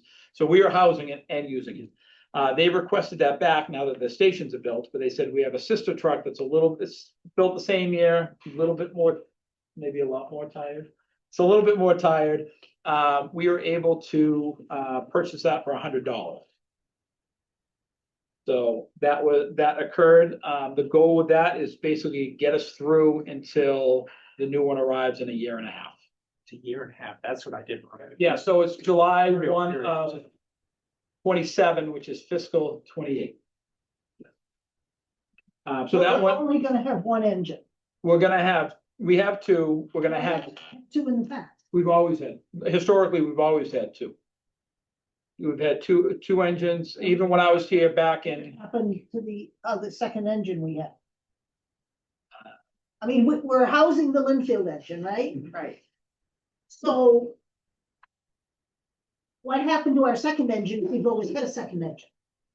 that was before I got here, and we were down to, referring to the SWAT 3. No. Was that our second? It was our second engine. It had a. the cute one, yes. Yeah, it was the cute one. That met something requirement. Yeah. We did. Yeah. That was before I got here. Okay, That was a strategy of a prior. yeah, that we needed smaller equipment to get up all the driveways. Right. After the University Lane. To the. Okay, So anyway, Could you talk about ambulances? yeah, so we currently have a single ambulance, the ambulance 1. That's our primary. We have 1 on order that actually it's ordered and should be here. One is not primary, you say it's the second. In fiscal year 27, it should actually be half colored because our new one will be here. Oh wait, we're in fiscal year 26, right? Yeah, so fiscal year 27, it will be secondary because we're getting one between May and July. We've already ordered it. It's in process of being we've built. only had 1 ambulance for quite a while, I do understand that. and now we're going to 2. There's, Went back to 2. Going back to the new one, and then the ambulance ambulance number 1 1. becomes ambulance number 2 because it's older. So we've got, so number 2, ambulance number 2 will Yeah. become essentially the primary. Correct. That's the one on order to be Yeah. delivered. And our intent is to have 2 that are functioning operational at all times. Yeah. Because even if we have to do an oil change, we don't have an ambulance in town. Like, even I just understand. small mechanical stuff, and that's 70% of our call volume. Okay, thank you. Just a question on 2 ambulances. What's your guess on the annual, sort of like certification, maintenance, all that to keep 2 ambulances running? Is it So it's, 10 grand, or is it 90 I grand? would say less because we already have the equipment. So right now we're running paramedic equipment on an engine company. We're just moving that equipment to the ambulance so that way we can actually transport to the hospital and get receivable. So we're not buying any equipment. We're just buying the vehicle. We have the equipment to move into it. So there's no added consumable cost, if you will, minus oil change or, And we're still paying 400,000 for a vehicle with nothing in it? yeah. It's absolutely, it's a tin box with an engine and 6 wheels. It's Tell absolutely, you, Emergency One is one of our customers. You would not believe what it costs to build a fire truck. It's they know what it costs to tank. buy one. Like a tank from the ground up. It's unbelievable.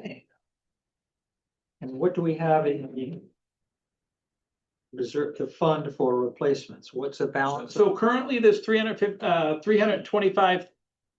Yes, 325,000 in the account. I had proposed doing 350 this year and then 350 next year, which would be the final payment for it.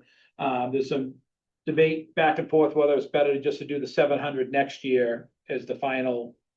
And I don't know, all you guys obviously know the inner workings of how that works out for. Well, we're expecting to have more money next year. Yeah.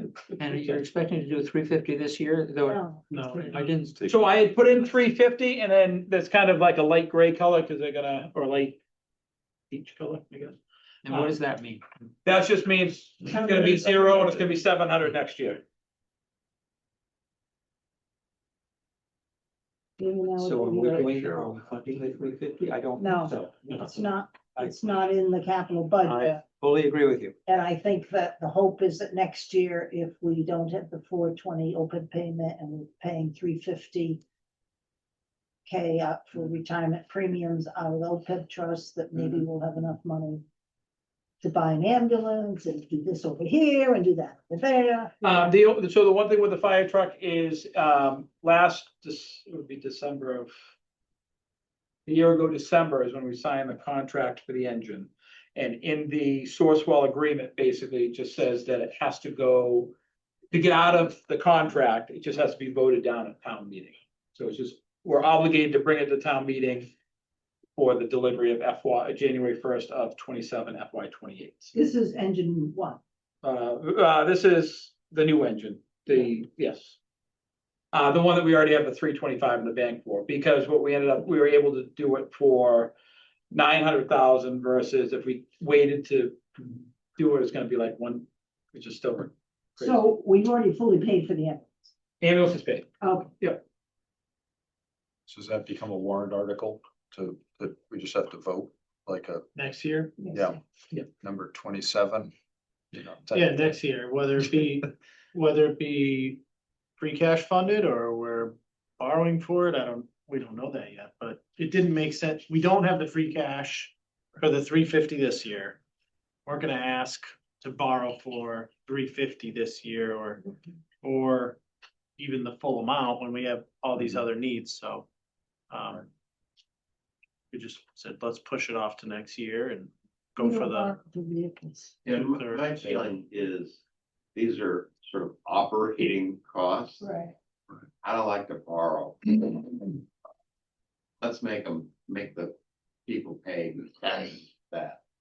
If we've got a big, we've got to build a school or something, let's borrow for that, but I don't know about borrowing for an ambulance. I don't like that. Oh, I think we've never done that historically. No, we overrode the ambulance. What are the cars? They So look like? the OIC one is the red one you see probably around, that's what the officer on duty. Truck? No, it's the SUV. The only truck we have is the squad pickup, that is the forestry. Okay. We were running that during the winter storm. We took the forestry unit off because we wanted to have it pick up. Yeah. The assistant chief vehicle is actually an old police car that we grabbed that they were gonna turn in. And then my car. Yep. So what's the total number of vehicles, including the fire Looks like. engine? Including the new ambulance coming in is 10, but as well as the ATV side by side. Little Ford, Yeah. ATV thing, right? One, 10 including the UTV with the new ambulance included. Just question, what's the rationale for 2 engines? Or Um, one? because one, we have areas in town that don't have hydrants, so the engines we have to relay pump. So each engine can basically pump 1,000 feet worth of hose.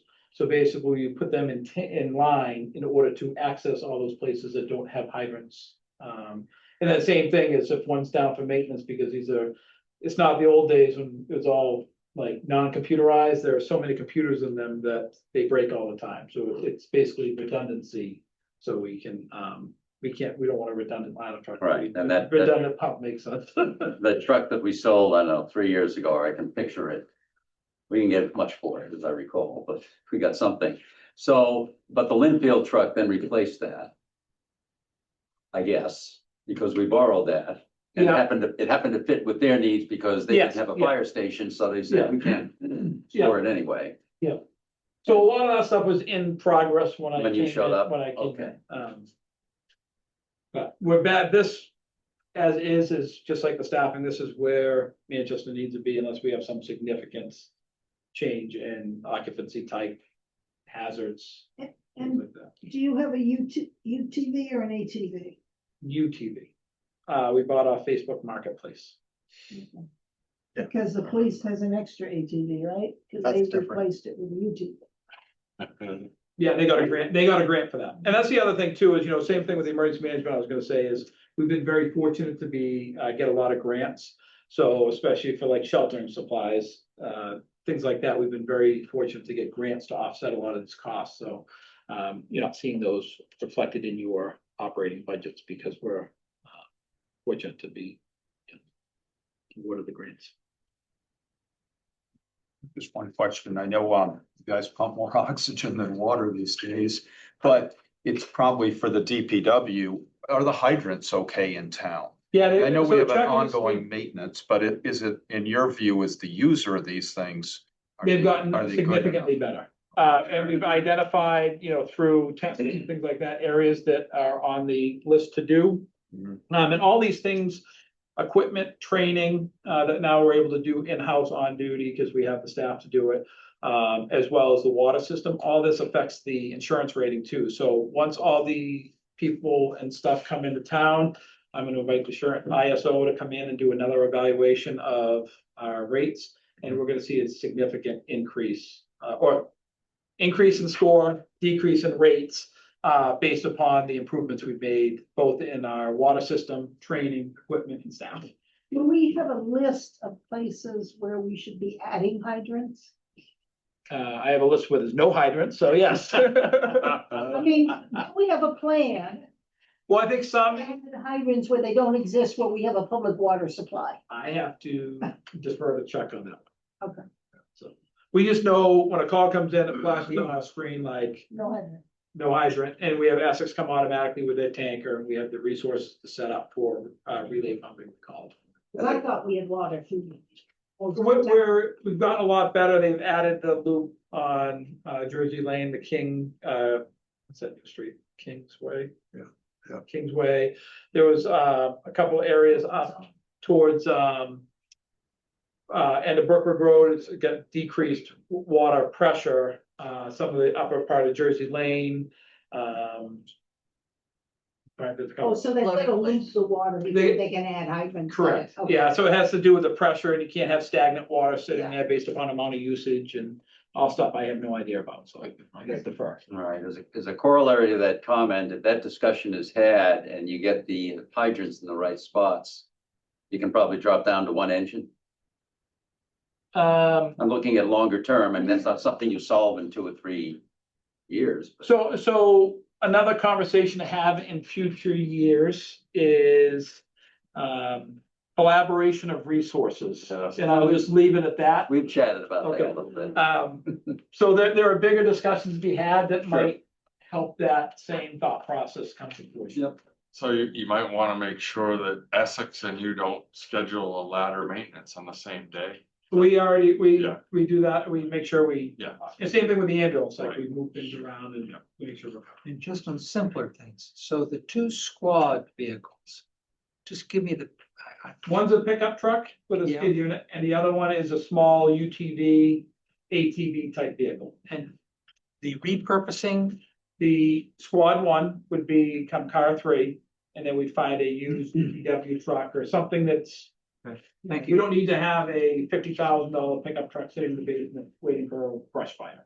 Thank you. That's it. I just rather get better light out of the vehicle. Paint it from yellow to red. That's. Or black, Or black. Utility. just because a few of us here in the corner aren't completely, what's a UTV versus an ATV? Utility, so it has a pickup truck bed on the back versus just your single Okay, fun run is the ATV. Utility has some type of bed or purpose. I guess. Mhm. So we finished with the fire chief? Yes, thank you. I think so. Thank you, guys. Thank you for coming in. Thank you very much. Yep.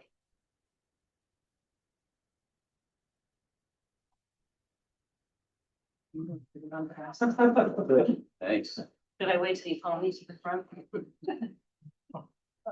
Now we're on Parks and Rec.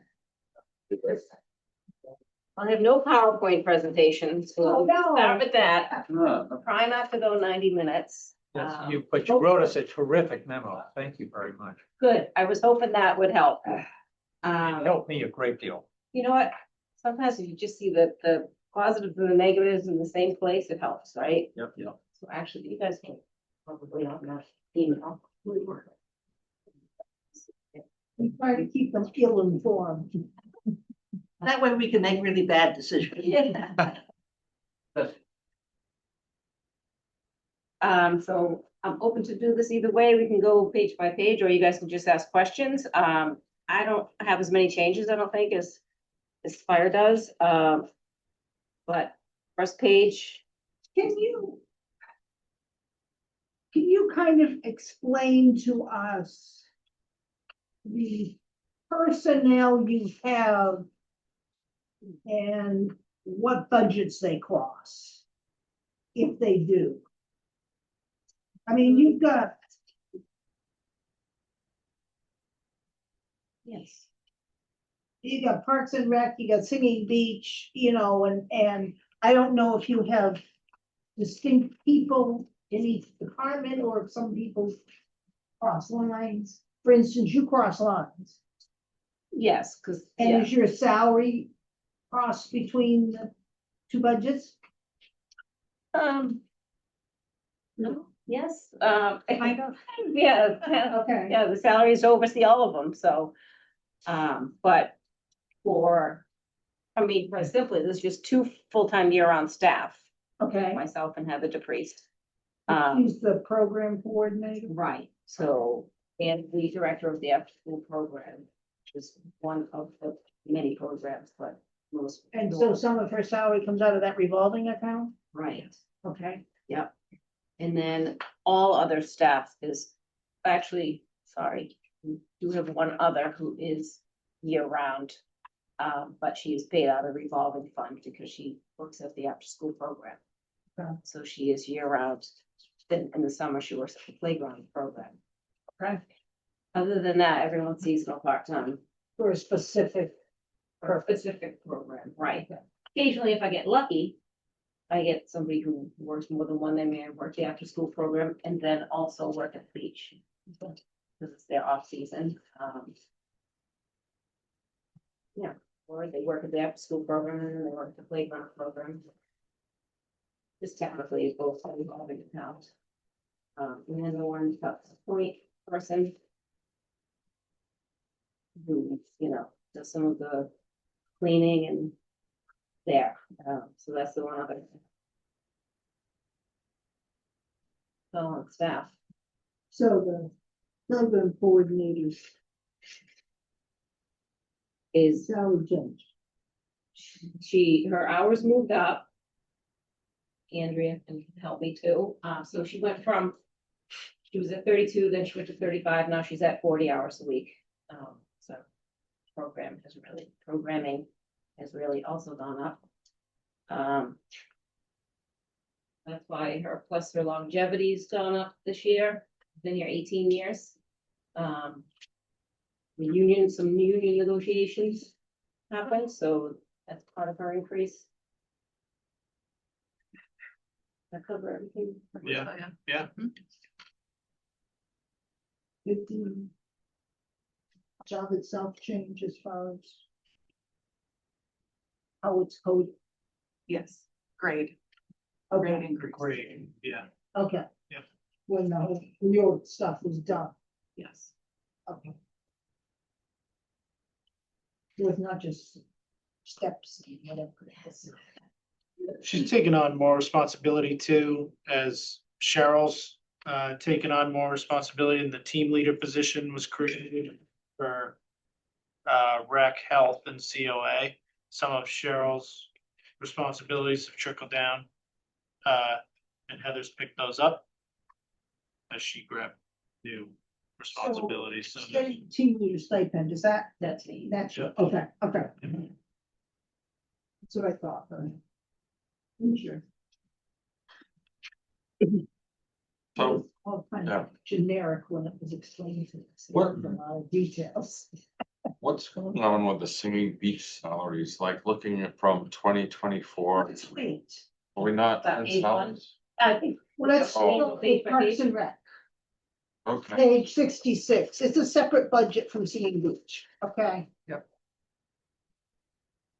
I have just a question about the email thing you sent out, and maybe it's just my math, but when I was adding up the revolving fund revenue, Mhm. it didn't quite line up, and I was wondering, is that timing? Is this a fiscal year, operational year thing going on? What are you looking at? Did not So- line up.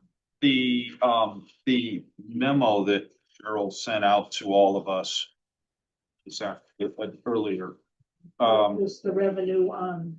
Yeah, the Budget book? it talks about the revolving fund income history and the revolving fund revenues of 646,322.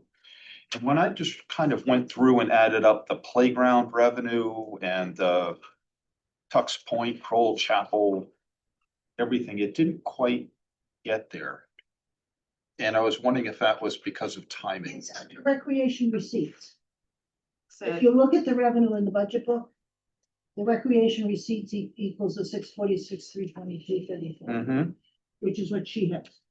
So I'm just looking at the email we received yes. So that talks about revolving fund income of 646,000. And I thought when I added up those various things, they came up a couple $100,000 short. yeah, so what Cheryl did, she said. You want me to speak Go for you? right ahead. She broke up the revolving fund into the different sections, so that first one that has the revolving fund revenues of 646. It's just for the recreation receipts, and then if you scroll down a little bit, then there's a playground revenues. Got it. Also Okay. within the revolving fund, and that is just the playground receipts, so she was kind of trying to Okay. break it out by like cost center. Got it. Um, Okay. Right. Great. Thanks. Yes, cost center. I have a question from somebody who's a freshman. That is, what is the history of the revolving fund? The history that I know, it was prior to me being here, but, that is the history of it in Manchester, you mean, not on the Yes, fund yeah, in general. why do we have Right. for a revolving fund for Parks and Rec and not for DPW? Or, I don't know, yeah. No, now we might get into the legalities of it then. So it is a fund that was created for recreation, not just Manchester, but for state, federal, I don't know.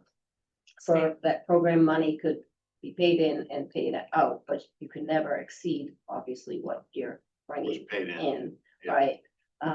So the revenue was fees paid by town residents who participate in the programs. In different correct? programs, and that was a way to kind of get programs started when they first started a recreation department without using any taxpayer money to get started. But does, I think what happens to the balances carried over?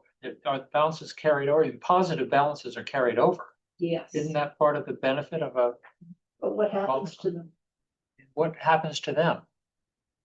Well, we use them. Some goes back to the general fund, It does, okay. yeah, some I'm sorry, it goes stays, back to the general fund. Oh, so it doesn't carry over. some carries over, some pays back, pays back for salaries. Or like Heather, the program Right, coordinator. but if there is something left over after you've repaid expenses, got it? At the end of the fiscal year, what happens to that? It gets rolled over in the revolving fund. It gets rolled over. And so my question is, what happens, how do we spend the revolving fund? Positive balances, or what, is there something here you're proposing about that? I'm not sure. There- Yes, let Andrea speak to that. I can speak to that. So, another reason why we set up a revolving fund is due to timing, especially for like, say, for instance, the after school program or the summer camp program is really the best example. So we charge the fees, you know, in what, March, May, June, yeah. April, May, June or so, but then we spend that money after the fiscal year and things like that. So money carries over. We do have in our estimated receipts, money from the revolving fund to pay back the general fund for salaries and things like that. If the balance does get accumulated, we usually have some kind of capital that we have on our list that we're gonna do. Like we use some of the revolving fund for the Pine Street field.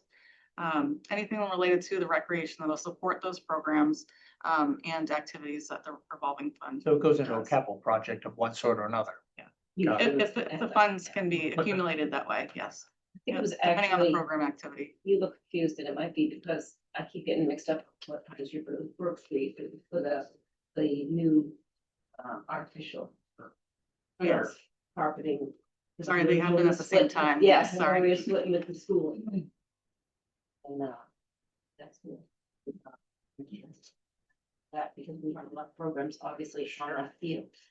Because the expense has to be related to the programs.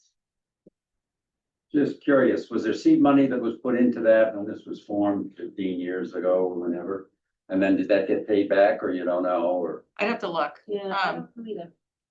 Usually at town meeting, if you remember, like we have a warrant article say like the revolving fund could spend up to X number of dollars. So really you could go into a deficit of that amount of dollars as long as you expect that money to come in.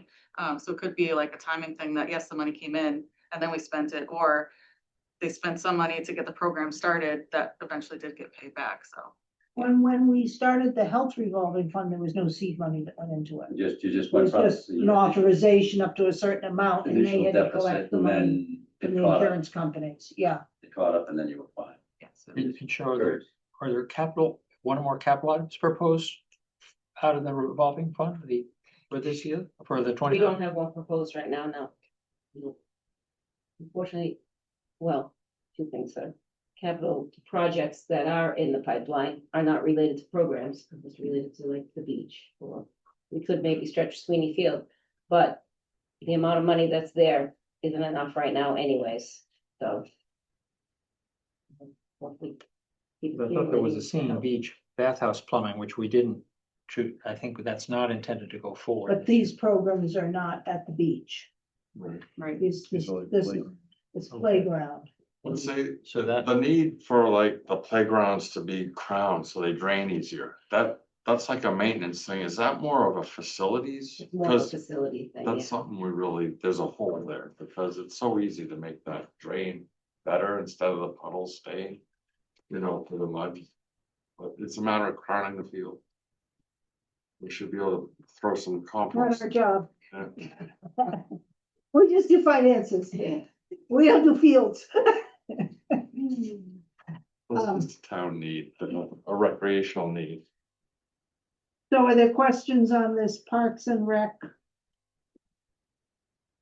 Salaries and expenses?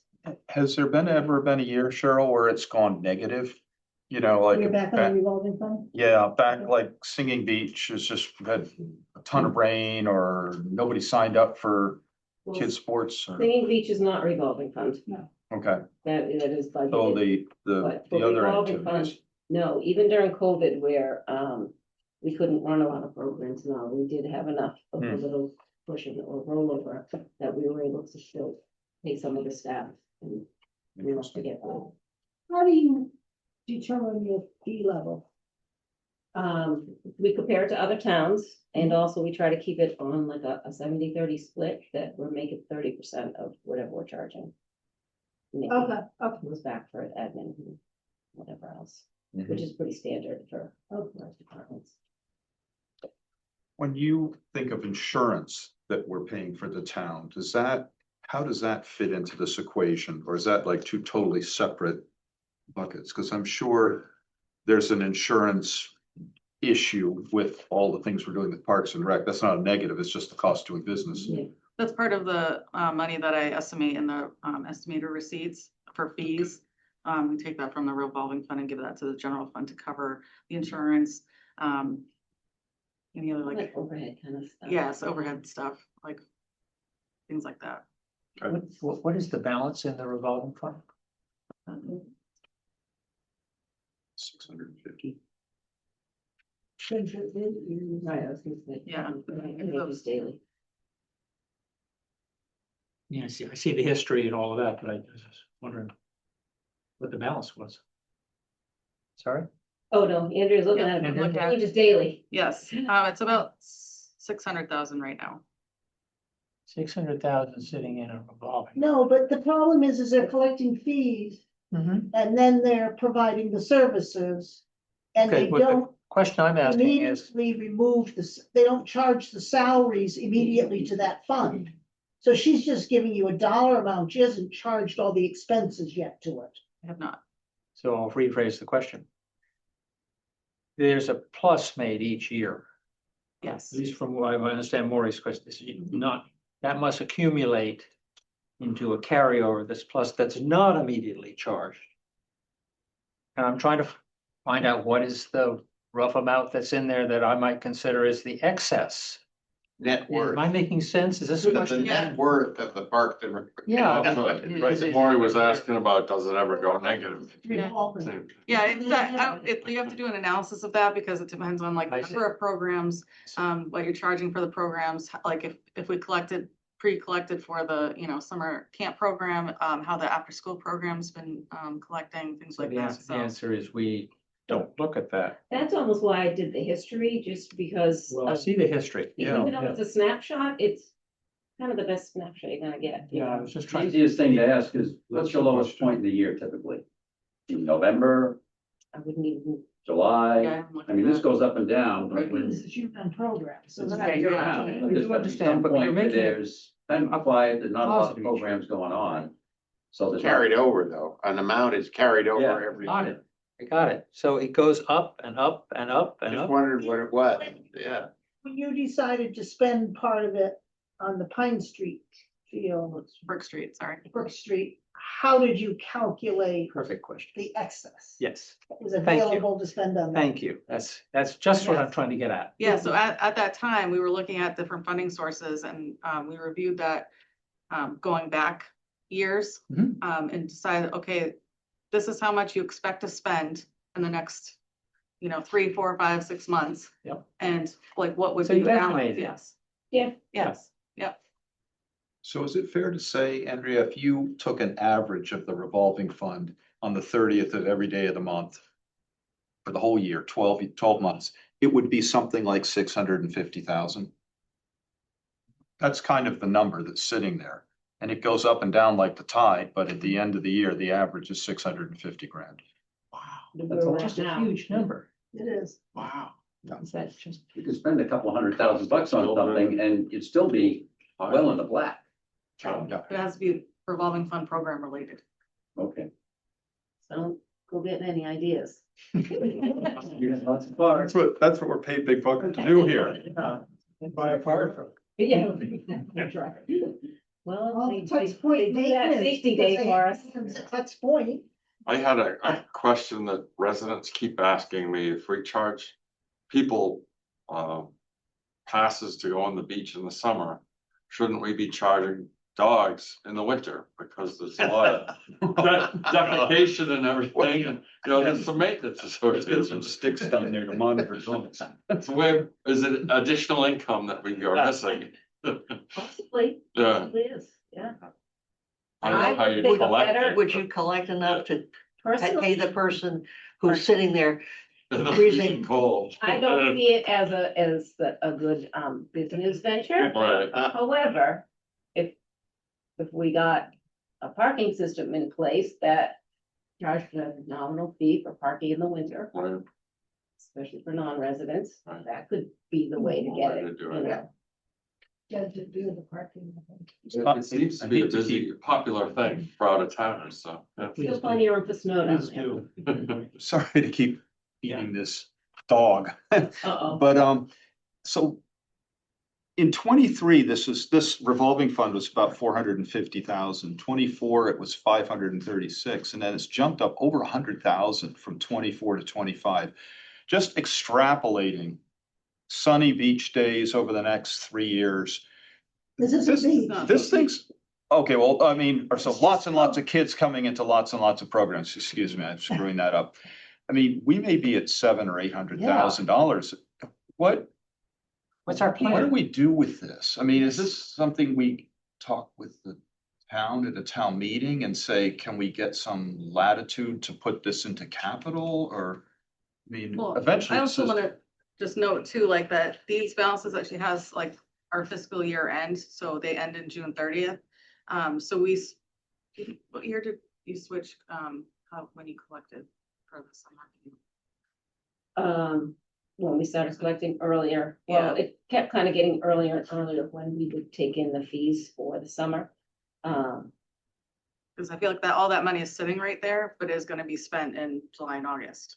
So when do you charge the revolving fund for the expenses and the salaries that are attributable to the programs? When do you actually charge it against this revenue?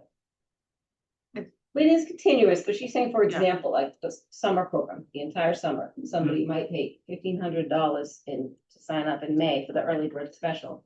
But we're not spending any of that money on our staff or any of that until July and August. But if, like your program director, coordinator. Yeah. That entire salary comes out of the revolving account? Not the entire amount, Why not?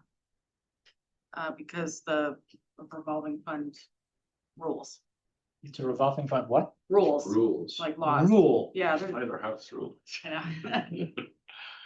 I can do a presentation on what a revolving fund is and the different ones, because it's like, I'm just trying to find out what's in there that's not committed. Because I think it could be a very substantial amount of money. It is, but it's really can only be spent on program related. Oh, I'm not We saying could spend it on maybe something talk at else. some point. Which is why we don't like revolving funds. Because it doesn't. I have a much better appreciation of why we don't like revolving funds. Because I think there's a lot of money in there that ought to be used on whatever is permitted under the rules. And that money's just sitting there, and that's not the way we make this stuff. Could we have a policy where if the amount gets so high that we take a reduced rate in? No, we don't until want it- to reduce the rates. We want to use the excess revenue. Well, then use it. So to be honest, that was a bigger jump from one year to the next than I expected, because we took more kids in our after-school program. That is a very successful program. So we are working on doing more staff raises, which I was telling Andrea the other day, apparently kids don't want to start working at $8 an hour like I did when I started working at the summer playground program. So those kinds of things, because the revolving fund staff rates don't have to come here. Now we know we can afford more, so we can put on more staff. We can have more at the after-school program or at the summer playground than we did before. We got Superfund grants for things that maybe we couldn't be sure we were gonna get them, so it's not reflected in the fees. But then now this year, we know for playground, okay, we don't really need to go up as much as we thought we need to. We can keep it under $200 for a full day, for a full week. Keep it affordable, and we can afford that. But until the money's there, we don't know that. You're hearing enthusiasm at our end of this whole thing. It's just that. I'm just afraid you're gonna take it away. Is there No. a way for you to provide us with an analysis of the various programs and the money coming in for a specific program against the costs that are charged to that program? Because it seems to me like your summer playground is a program where money comes in at various times and expenses, but yet it's over a concise period of time. We're using that as Well, an it's just an example, 'cause example. that's the one that spreads the gamut of the fiscal year. Really, it's the after-school program that is. I'm talking summer playground. Yeah, so summer playground, we're using it as an example, but that's really not our biggest money maker. Okay, it's the after-school program, It's the after-school. which is summer and school year or No, just school year? school year. Yeah, so if there's some way of looking at the revenue that comes in for the after-school program and what the expenses are attributable to that, that would give us a better feel for the delta. So maybe, I mean, I don't know if this is an easy thing to do. My question earlier is if you average the revolving fund every month, and that's the average, what's the Good to look delta? at that. How low does it go and how high does it go? And I think what we're kind of asking is when you figure out how low it goes, what's that number? Mhm. You know, if we want to take the money away, is there a way to use that a little better? You know, like if the lowest number is 300K, could we use 150K or 200K to fix some stuff or do some stuff better Signs rather up than on let it fields. sit there? Is that a category that would fit in there? Just a, you know, I know it's a cushion, you know, but we're all here to make sure things don't go red, you know, Right. that's. Yeah, and it was nice that I think it was 500 that we used when we We needed did, yeah. it to the field, and not everything is applicable. But it was nice that it was there when we really needed it too, Yep. you know, something Yeah, that but we makes don't sense. like to store a fund. That's right. Although the general fund gets the interest income on it. Right. Oh, yeah. What's the alternative? What's the alternative though? I mean, it's a revolving fund Be with. able to identify capital items Yeah, that can be paid from that revolving fund. yeah. So for example, like CPC might be able to do something teamed up with this, to do something that we've been trying to do for a long time. You know, if we can't quite get over the corner on a playground improvement or something like that, CPC can do X and we can deploy a little bit of this and move it home. Yeah. And Stuff that's like kind of what that. I'm thinking with like the Sweetie Park project, which, Yep. you know, been on the list for a long time. We're not gonna get 2 or 3 million in the revolving fund, but it could be a partnership with CPC or something. Said to kind of get it over the finish line. Yep. Get some- I'm not trying to take it away. I'm wondering if we should do a revolving fund for like the launch, so that we No, don't we have to don't. pay for. We don't want it for revolving funds because then we can't get the excess money out. Well, That's we the whole just don't point. wanna have to put all this money in their capital, because there's some. Okay, Well, I just like to. you spend all night on that. Right. No, We no. vote on a budget? But Yeah. one last, I'd like to say, I'd like to celebrate the fact that our moms and kids are enjoying these programs. And obviously they're supporting them, which is a good sign. Thank you, guys. That's what I was looking for. And so, I mean, I think those are the kinds of things, and maybe, you know, even our town administrator could put that in a newsletter and just say, by the way, did you know Yeah, that we have a place that, you know, a 9-year-old can go after school, which is pretty damn good. I mean, very nice. well, I will Right. say all the real estate offices in town know, and as people are moving to There you town, go. people know, you know, Right. and it is one of the things It's a people good, look here good for. thing. The program is full at the present Yeah. time, but, And it's not taxpayers paying in to make this happen. It's right, kind of does itself right. kind of thing. Pretty good. And they're all trained to. Okay, okay. Yeah, All right. they're all trained, so they don't have liability. Onward. We have a Parks and Rec. Salaries Phase and, one, salaries and expensive budget in the amount of $206,966. So moved. Do I have a second? Second. Or seconds? Any more discussion on topic? No. Take the vote, Gar, Yes. Dee, Yes. Andy, Yes. Maureen, Yes. Peter, and Sarah votes yes. Okay. I don't know, the way this is set up, I flip it the wrong way. Parks and Rec, singing, beach and lifeguards. So now to switch over kind of to my memo, just to relate to this, or if you want to just go through and vote it anyways, I don't have to talk about it. But I just wanted to note that every fall is up to the Park and Rec Committee that we go over all the different rates and fees that we have. This past fall, we did vote to put up the parking fee. As everyone knows, that does not affect residents. This is the Monday through Friday non-resident parking fee to $35. And we decided not to move up the walk-on fee, the $10 daily walk-on fee. Just due to, we are trying to get credit cards there and there will be credit card fees coming, so we can kind of stagger that in. Let people pay their own credit card fees along with the $10, so that's gonna move the price up on its own. So you're gonna be charging more than $10 to cover the credit. card. We'll be charging 10, but they'll be paying the extra. Oh, I didn't know. We're you still did working on that. Okay. Well, you know how if you paid your taxes on them, you're paying the credit card fee. Right, whatever. That's why I don't pay on that. I know, right? Why? But you'd be surprised. I mean, yes, surprised how many people would rather just pay the fee, because a lot of them now are using the ATM there, Yeah, which is maybe a $3 fee right. anyways, so. But even just, adding on the $5 to the parking fee, would potentially bring in another $7,000 or $8,000 for that, for the non-resident parking. But essentially the beach pays for itself and then also has extra when it's all said and done. That's just me. I don't get to keep that in my revolving fund, not to be confused. And you indicated, so you increased lifeguard salaries. A little bit, yeah. Are they at a reasonable level now, or you're gonna have to increase them again next year? I'm always stuck between little increases every year or a bigger increase all at once, so I try to go with a little bit each year, to be honest.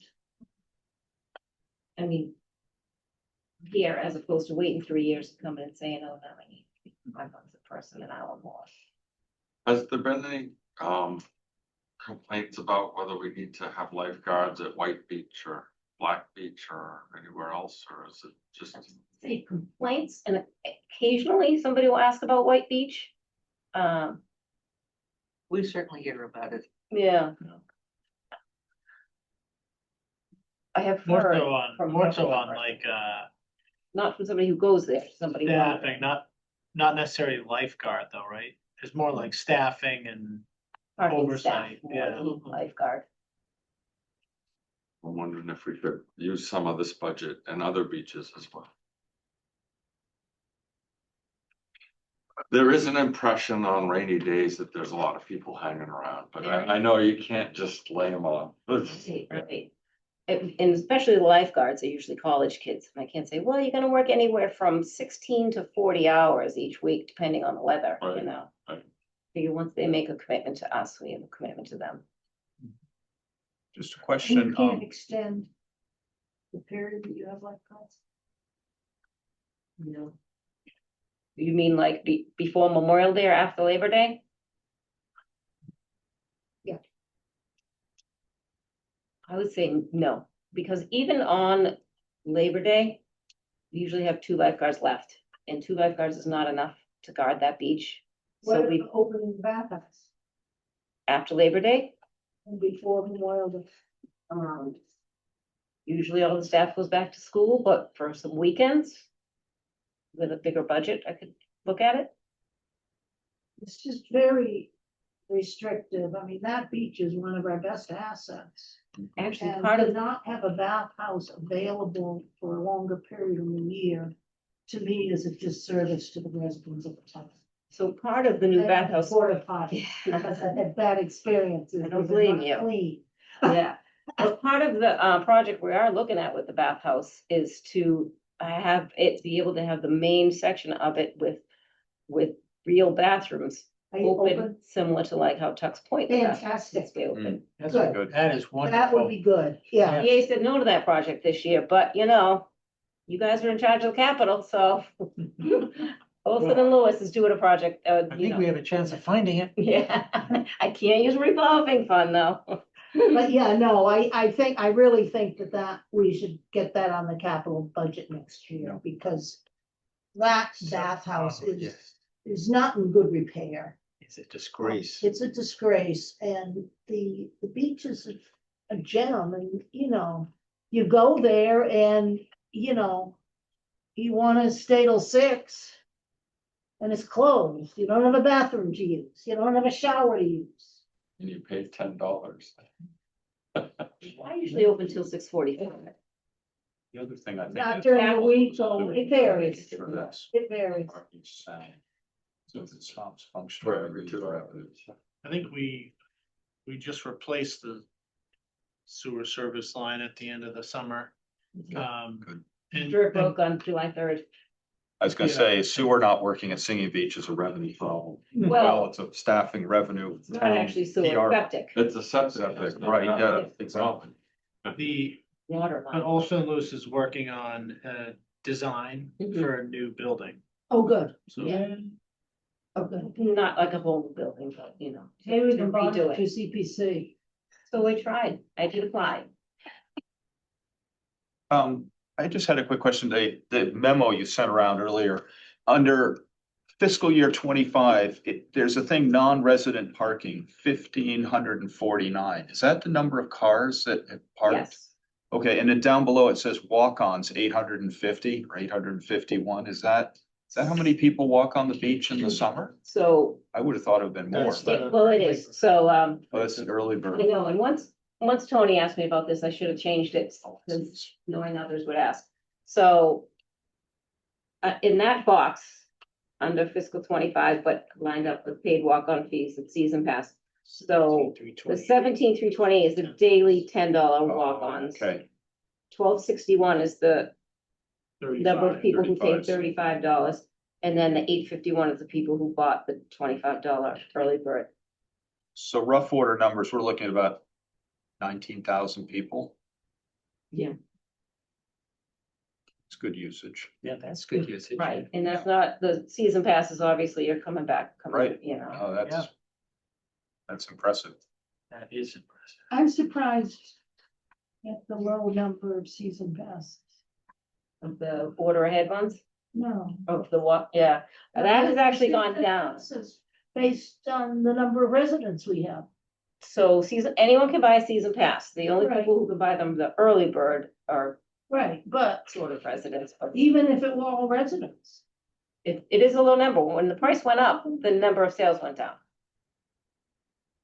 So sometimes making something more doesn't always bring in more money. well, that's okay. You have to go 4 times a year for it to pay off. I don't think I've, got my season pass. Well, for the early bird, for the $25 one, you just have to go more than twice. Right. So. Or be old. Or the old milk break, you don't need a pass at all, Yeah. Yeah. or young, right? Do you feel like the beach is at capacity? I mean, on days when it's really, really sunny and the parking lot's filled up and people are getting on and off the train and your staffing level is where it is, are we in balance? Or could you have another 30% people on the beach and not worry about that? Or what's your feeling on that? If I could pick the days, then I would love another 30%. However, the days that it's 80 degrees, sunny, and a weekend or a holiday, there's some days I don't think we could fit one more person on there. There's been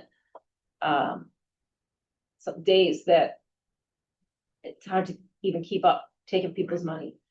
One day that was a real surprise was Juneteenth holiday. It was the first sunny, hot day. We had staffed as like a Friday, not a weekend, because I'm not really sure how it like caught on yet. It was so busy that the staff couldn't keep up. They couldn't keep up collecting money. They couldn't keep up cleaning the bathrooms. People were now yelling at them. The person next to me didn't pay and I paid. I should get my money back. And so finally I was like, at 2:00, I had to say, stop collecting money. If we can't do it consistently, safely, and do drops, you know, they need to put the money away every hour or so, then we need to just stop collecting and worry about keeping bathrooms clean and making sure things are safe for people. So on days like that, I say, no, please don't send one other person, not one more train. But, you know, a 70-degree day on, you know, a It's even typical warmer. Tuesday. Yeah. Like, let the buses come. What's alarming is the number of red days that Beach Street is a red line on Google Maps, like, cause it's stop and go, and it's just getting worse and worse. I have to say, what corrects me about that is that, people will complain about that traffic. And a lot of it's people spinning the beach. Yeah, They're not I even know. going to the beach. you It's know? just dead end road at the. I'm like, you were at the beach that day? No, I didn't go, I was just spinning. You are the traffic. Okay, anything more on singing lifeguards? Do I have a motion to approve the singing beach and lifeguards? Total budget in the amount of 248,798. So moved. Second. Seconds, any discussion? Mark, Yes. Dean, Yes. Andy, Yes. Maury, Yes. Peter, Yes. Sarah votes yes.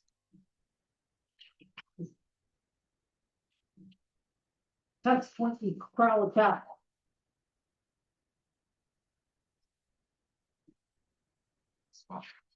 So again, we did look at the rates again this year, moved them up for the memo. Obviously weekends are busier than weekdays, so figured we could charge a little bit more on weekends than we were. And again, the same thing, do you increase it a little each year or bigger chunk every other year? So we went up to 25 for residents and 50 for non-residents on weekends only, because we want to encourage weekday use.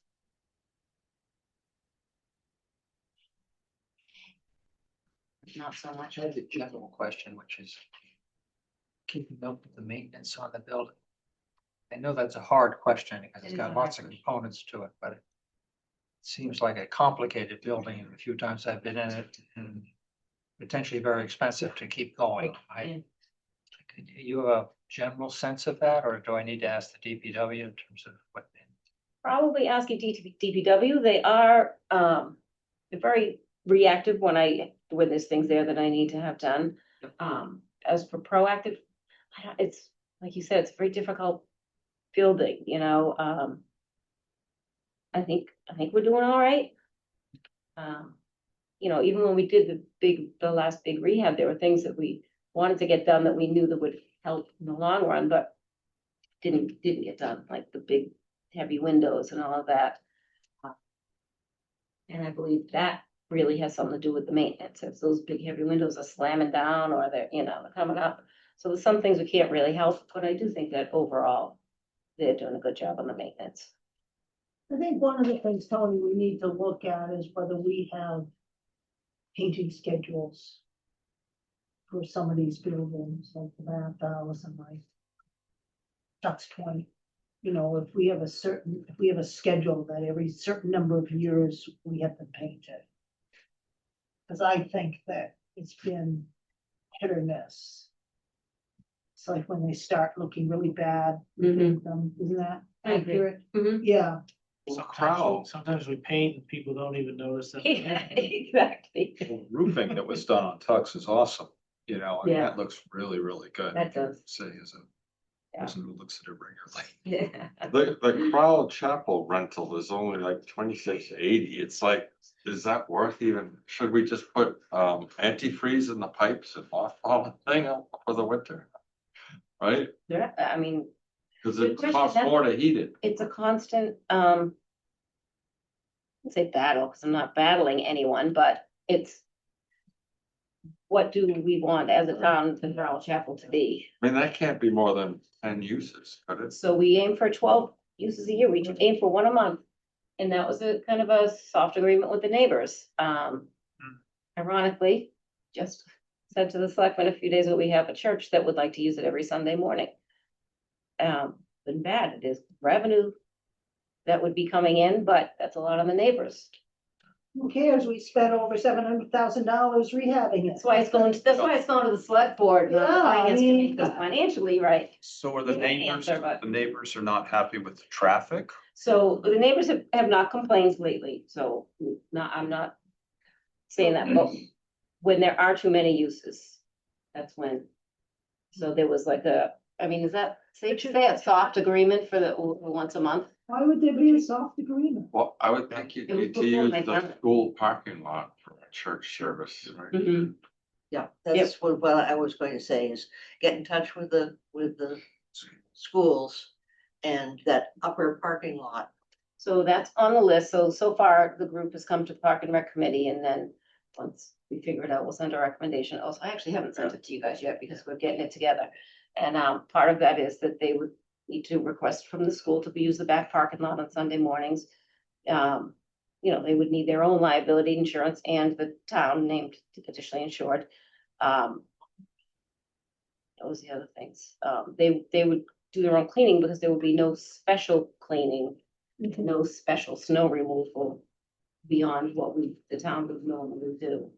So those were a few of the things we're trying to have them get together before they present to the select board. Okay.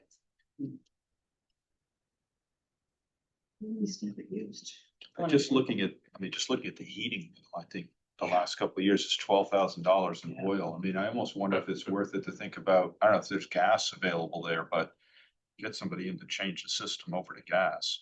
There's certainly gas on School Street. Yeah. I lived on Upper School Street and I had gas.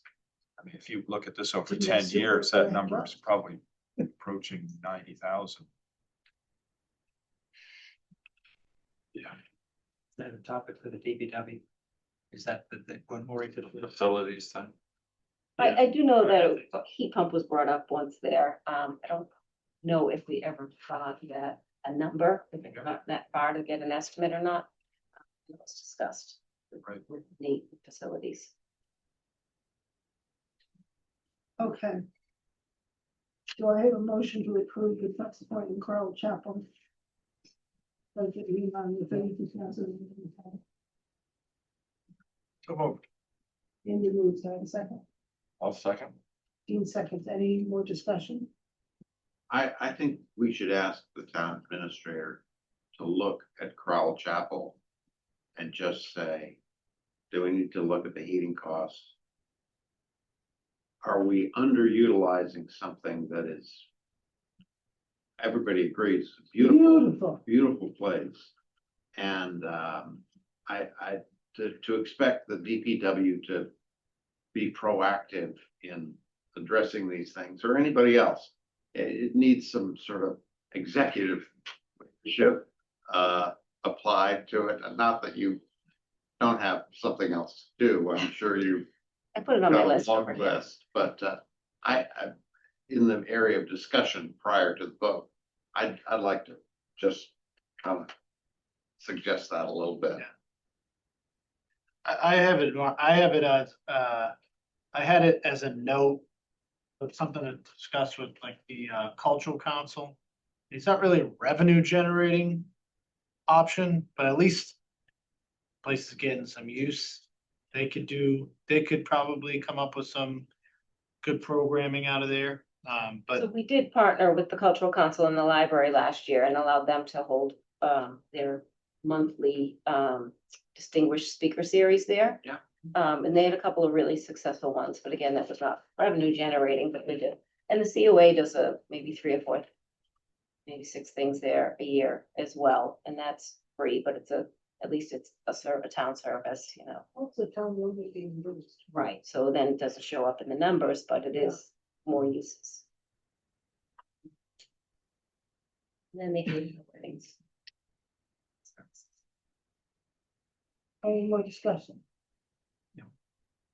Take a vote, Gar, Yes. Dean, Yes. Andy, Yes. Maurice, Yes. Peter. Yes. Very much, yes. And then Parks and Rec, other.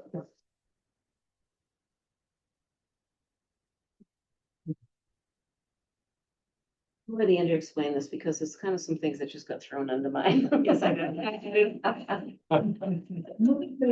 budgets. Yep. Just to clump things together. Yes, I spoke with Todd about an estimate of the fireworks year for the police department and, he estimated $24,300. So I added that to the 10,000. Or 27, That's overtime costs. yes. So it's just moving overtime from the police budget to this. That's why the overtime in the police went down. Uh-oh.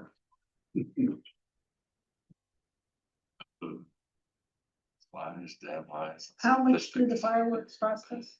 $40,000 for the actual fireworks, yeah, 60-ish total. for the parade and the fireworks, yeah, so celebration. We haven't thought of.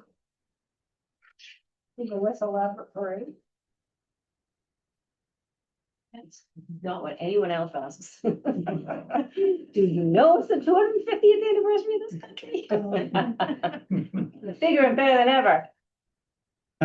The police you need, because you have to, close the roads. It's unavoidable. Right, whether it's a big parade or small parade, the police cost is probably gonna be the same, unless we make it just go around the block. Bands and stuff. That's separate from here altogether. Where does that show up? So that's like another $20,000 to $30,000 that's. Right, Yeah, yeah. Private fundraising.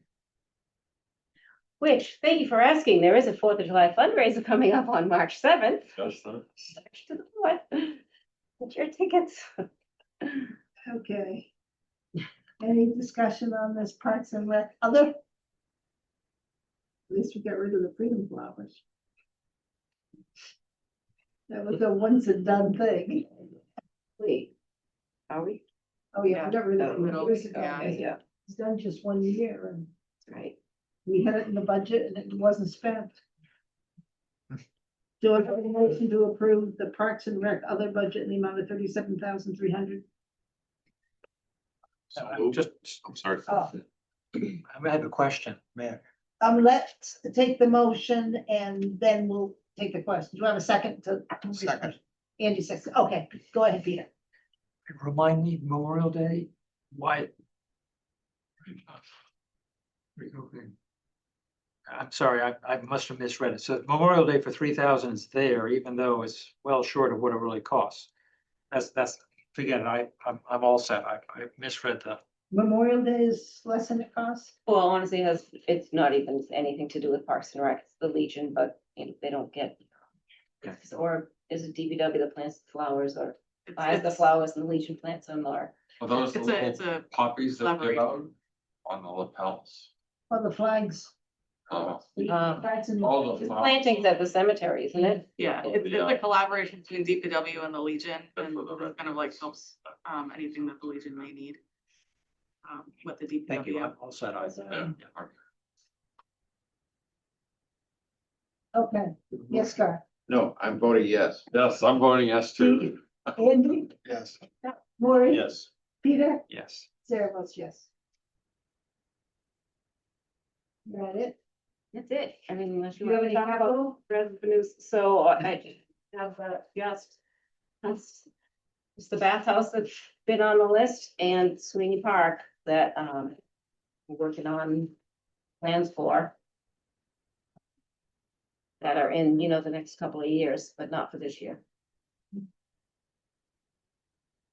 Rotunda, And then there's the rotunda. yeah, that's Parks and Rec, DPW, and I think that something that I saw an email from Jack today. Saying they're having a meeting next week, Just the 5th, the 20. and Monday's the last day for an amended agenda. If we want to suggest that they allocate 270,000 in cash towards the rotunda. I It I don't seems know to me we why, want to get it on the list. I don't know what's,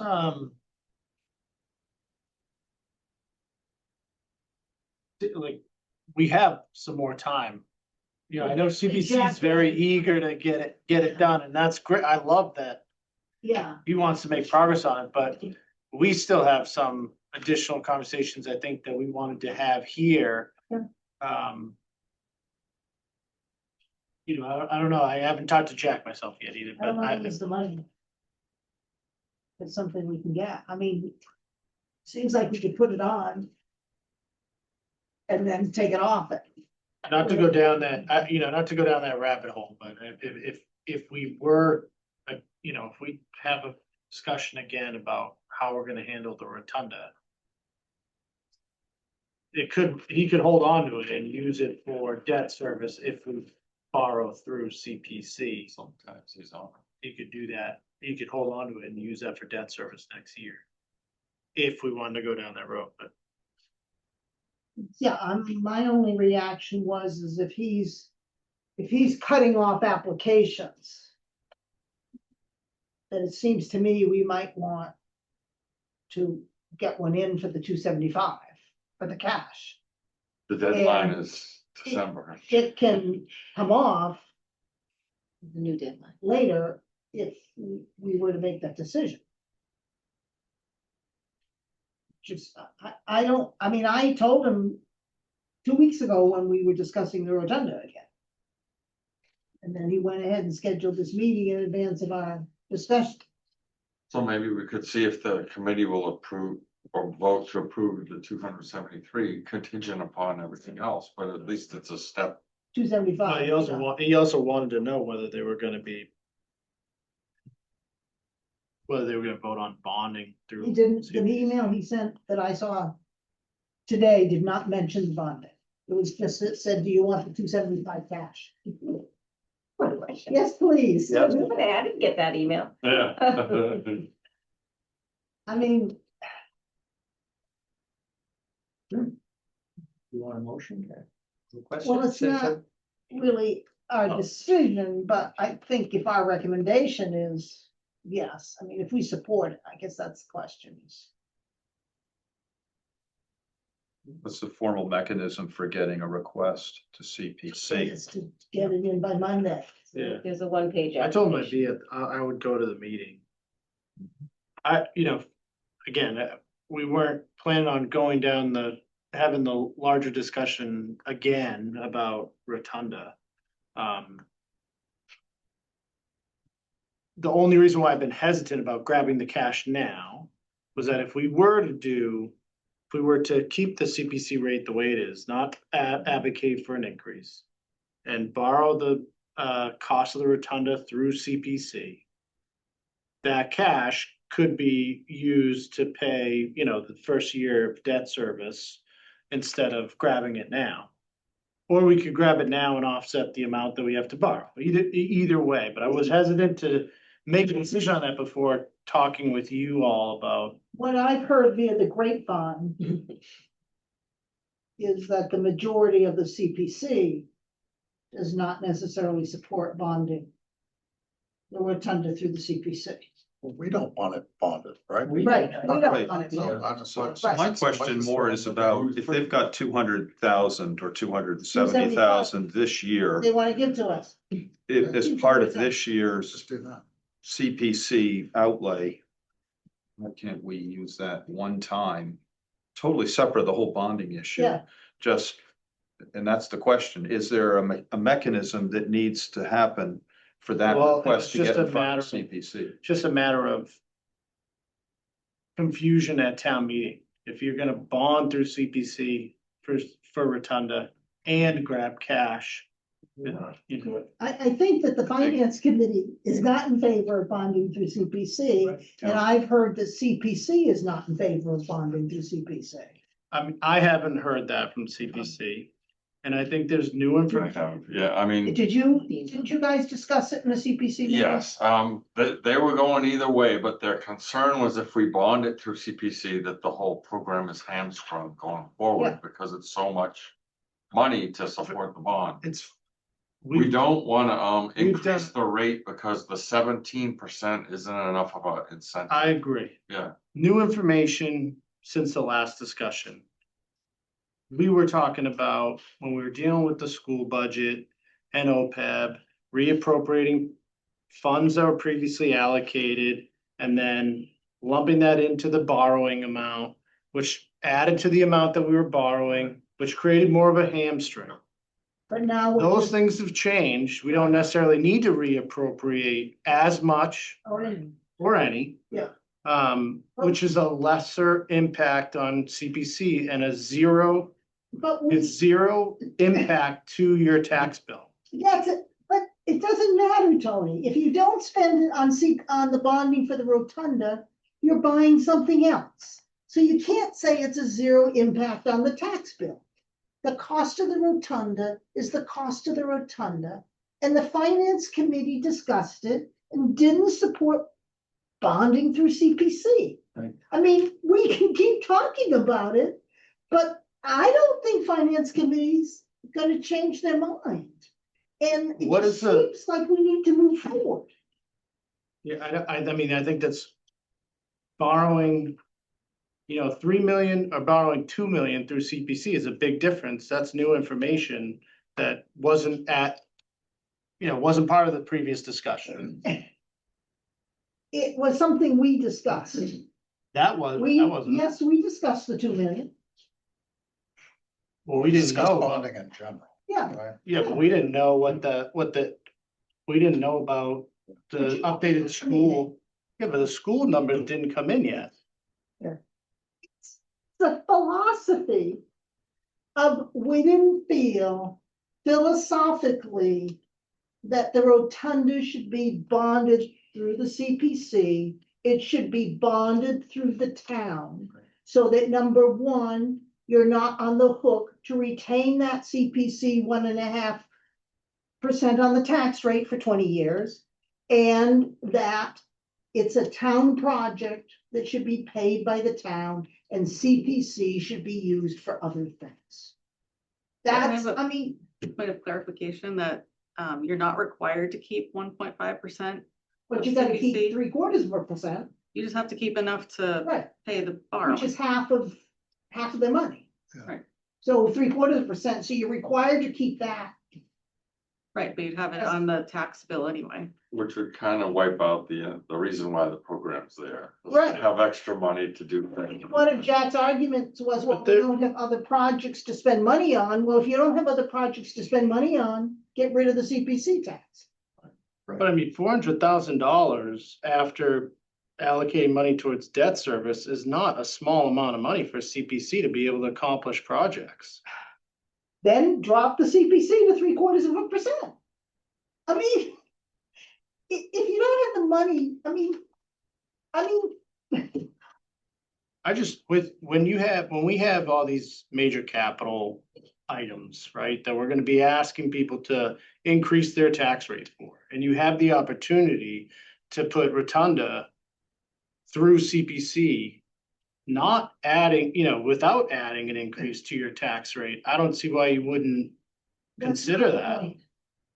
Yeah, I mean, I thought that the people of this town had the rotunda all funded at the end of the town meeting last year, and that this year, if we want to, we should do it through operational cuts and live within our means. I mean, I'm not going that. I know that's a little extreme, but Basically, like if we looked at the capital needs this year and imagine that they all got yes voted at the ballot and did an analysis of what that impact is to the tax bill. My challenge, Tony, is that you and Jack are the only ones who want to bond the CPC through the rotunda through the CPC. And I think we've had a lot of discussions about this. And if you and Jack are the only ones pushing it, we need to move on. To me, I'm just trying to come up with a way to minimize the tax bill impact to the residents. Well, going on town meeting for debt exclusions for capital projects that need to be done. We've been laying the groundwork for that for years. We've been saying we have capital projects. We've been saying we gave you Good, no that's increase good. in I just don't- COVID. We had 3 years of very low tax increases. And we kept saying, there's going to be capital projects in the future. And that's great. I don't think it's fair to say it's just me and Jack who want to do that. I think if you look, I think I'm just looking at the possible ways to fund it. And I'm seeing one that's worth consideration, especially given the new information about not having to reappropriate that previous amount and the lesser impact of hamstring it does to We CPC. were talking about reappropriating that amount if it was paid by the town. We weren't talking about reappropriating that amount if it was paid by CPC. Well, We the never analysis we were talked about- doing was, We never talked 3 about million. changing the 3 million through CPC. We were talking about. Maybe make a suggestion here. It's approaching 10 9:40. o'clock. I think we're circling here a little bit. The question is, if there is a deadline for CPC to get a request in for a one-time payment to help with the rotunda, and there's something mechanical that has to be done, should we get that done so we don't lose an opportunity for discussion and put this off to another time maybe, but I know we're about halfway down the agenda, but the agenda has a lot of quick items, I think, on it, but It might be as easy I as agree. pushing the I mean- DPW project under the rotunda until we can. Yeah. It's down the line. That's right. Deadline is Monday. You're going to ask. Yes. the deadline for an application was December. It's December, yeah. So the Monday thing is the Stop. Jack is something that I think Jack is just seeking for. The next meeting. He wants some guidance, some direction, so. What he said is we're scheduling a Zoom meeting for next Wednesday, 12/2/11 at 5:30 for the purpose of finalizing our motion language for town meeting. If you want us to discuss anything relating to the rotunda funding, let me know, and I can amend the agenda as late as Monday afternoon. We have 275,000 of funds available that have not been allocated to other needs. If we are asked to support a future bond, we do not have to set aside any funds this year. So the 275 cash is available irrespective of the bond. Yes, I told him to put it on. I said, doesn't hurt to put it on the agenda. Put it on, And and I'll be at the meeting. it doesn't hurt to put it on there, because if we decide later that we don't want to use that money, we just go to town meeting and say, we'll pass over that. Right. Do we need an actual application? CPC? Well, no, I mean, we submitted an application for the borrowing, I think, and then so it would just be amending that to the, I would think an application would be appropriate. I think it's amending. Yeah, the just existing one, yeah. one. Yes. I had a question. So if the town bonds it. Yeah. Then the town is on the hook for 10 years or 20 years. If Jack decides, I would like to give you some money, can that be used to pay down that payment, or can it be used to pay, like, prepaying a mortgage? Can you pay off the back end? Andrea said, that once the bond's issued, they can't pay it off. I was wondering if they can pay off the back end, like prepaying a mortgage. In other words, the town is always gonna be on the hook for 200,000. But they could give you 200,000 this year or next year or the year after, and it just pays that loan down early. They could give us the 275 now to I reduce the understand, it's a project one cost, shot right? deal. Yeah, but we can't, if like the town goes out to borrow, we can't use Then CPC funds. that's hitting our budget every year. You have to be creative, like, you can use the CPC to fund things like operating stuff like trash barrels and signs, whereas. And then use that money to pay for the, To pay off the debt. right, so you can Fungible. switch, yeah, Yeah. like creative accounting, But it has to flow through them. right? They can't write a check to the town of Manchester. No. So where have we got to, ladies and gentlemen? That was kind of another piece of it too, and I think when you discussed it, there was the thought process that CPC could contribute this year cash and next year cash. And then we learned after that meeting that wasn't the case. They could only contribute cash this year. If we bond it If the So- town bonds. by June 30th of 27, if we bond it July of 27, then We can. we would have more money. How long do you wanna wait? With the timing of the project and the expenses. So if we were to spend, and we're doing the whole Rotunda project in FY 27. we'd have to borrow for it. Like, there's no like expenses that I could offset from CPC the following year. It says that they will be completing it, I'll say. or at least the majority of it. Yeah, but if it's a majority, then we don't have to bond it, right, until it's complete. Right, but I can't like, even if I band it to like, you know, cover our deficit at year end and the following year. I mean, I could probably appropriate from CPC for the expenses for that fiscal year, but I can't say, hey, CPC, can you pay down the band that was for this rotunda project? Because it's not related to any CPC borrowing. But they could pay cash before you do the long-term borrowing to reduce the amount of long-term borrowing. Not necessarily. Okay.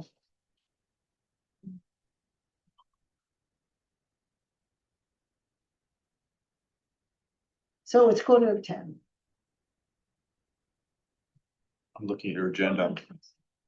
Yes, thank you, Yeah, Cheryl. Thank you. Appreciate your taking all our questions. Do Sorry you to- want to defer these other budgets till next week? Idea. For veterans benefits. How big is the veteran benefit? Is it one page or is it, should we just push it off? I think we should just put it off, Push it off. because last time we did the non-appropriated and we thought that would be a slam dunk and Right. it wasn't. It wasn't. I have no changes to the veterans though. What? I have no changes to the veterans though. I'm losing just where we got to with this, the 275. That's being deferred. Request is gonna be made. A request is gonna be made, right? Okay, The good. request is I gonna be think made. that to- sounds perfect. When we defer the others and adjourn, Okay, like a motion to adjourn. Do we have to I approve move that we minutes or, adjourn. all right? You want to do your call? We can do it if it's quick, yeah. You approve the minutes, if you want to. there were some changes to the minutes, You're right. All right. defer. Exactly. Should we defer? okay? Do I have a motion to adjourn? You have that. So moved. Second. Do I have a vote? Aye. Aye, Aye. Nice. thank you. Thanks, Sarah.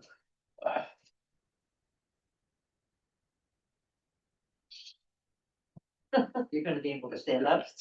Provide my green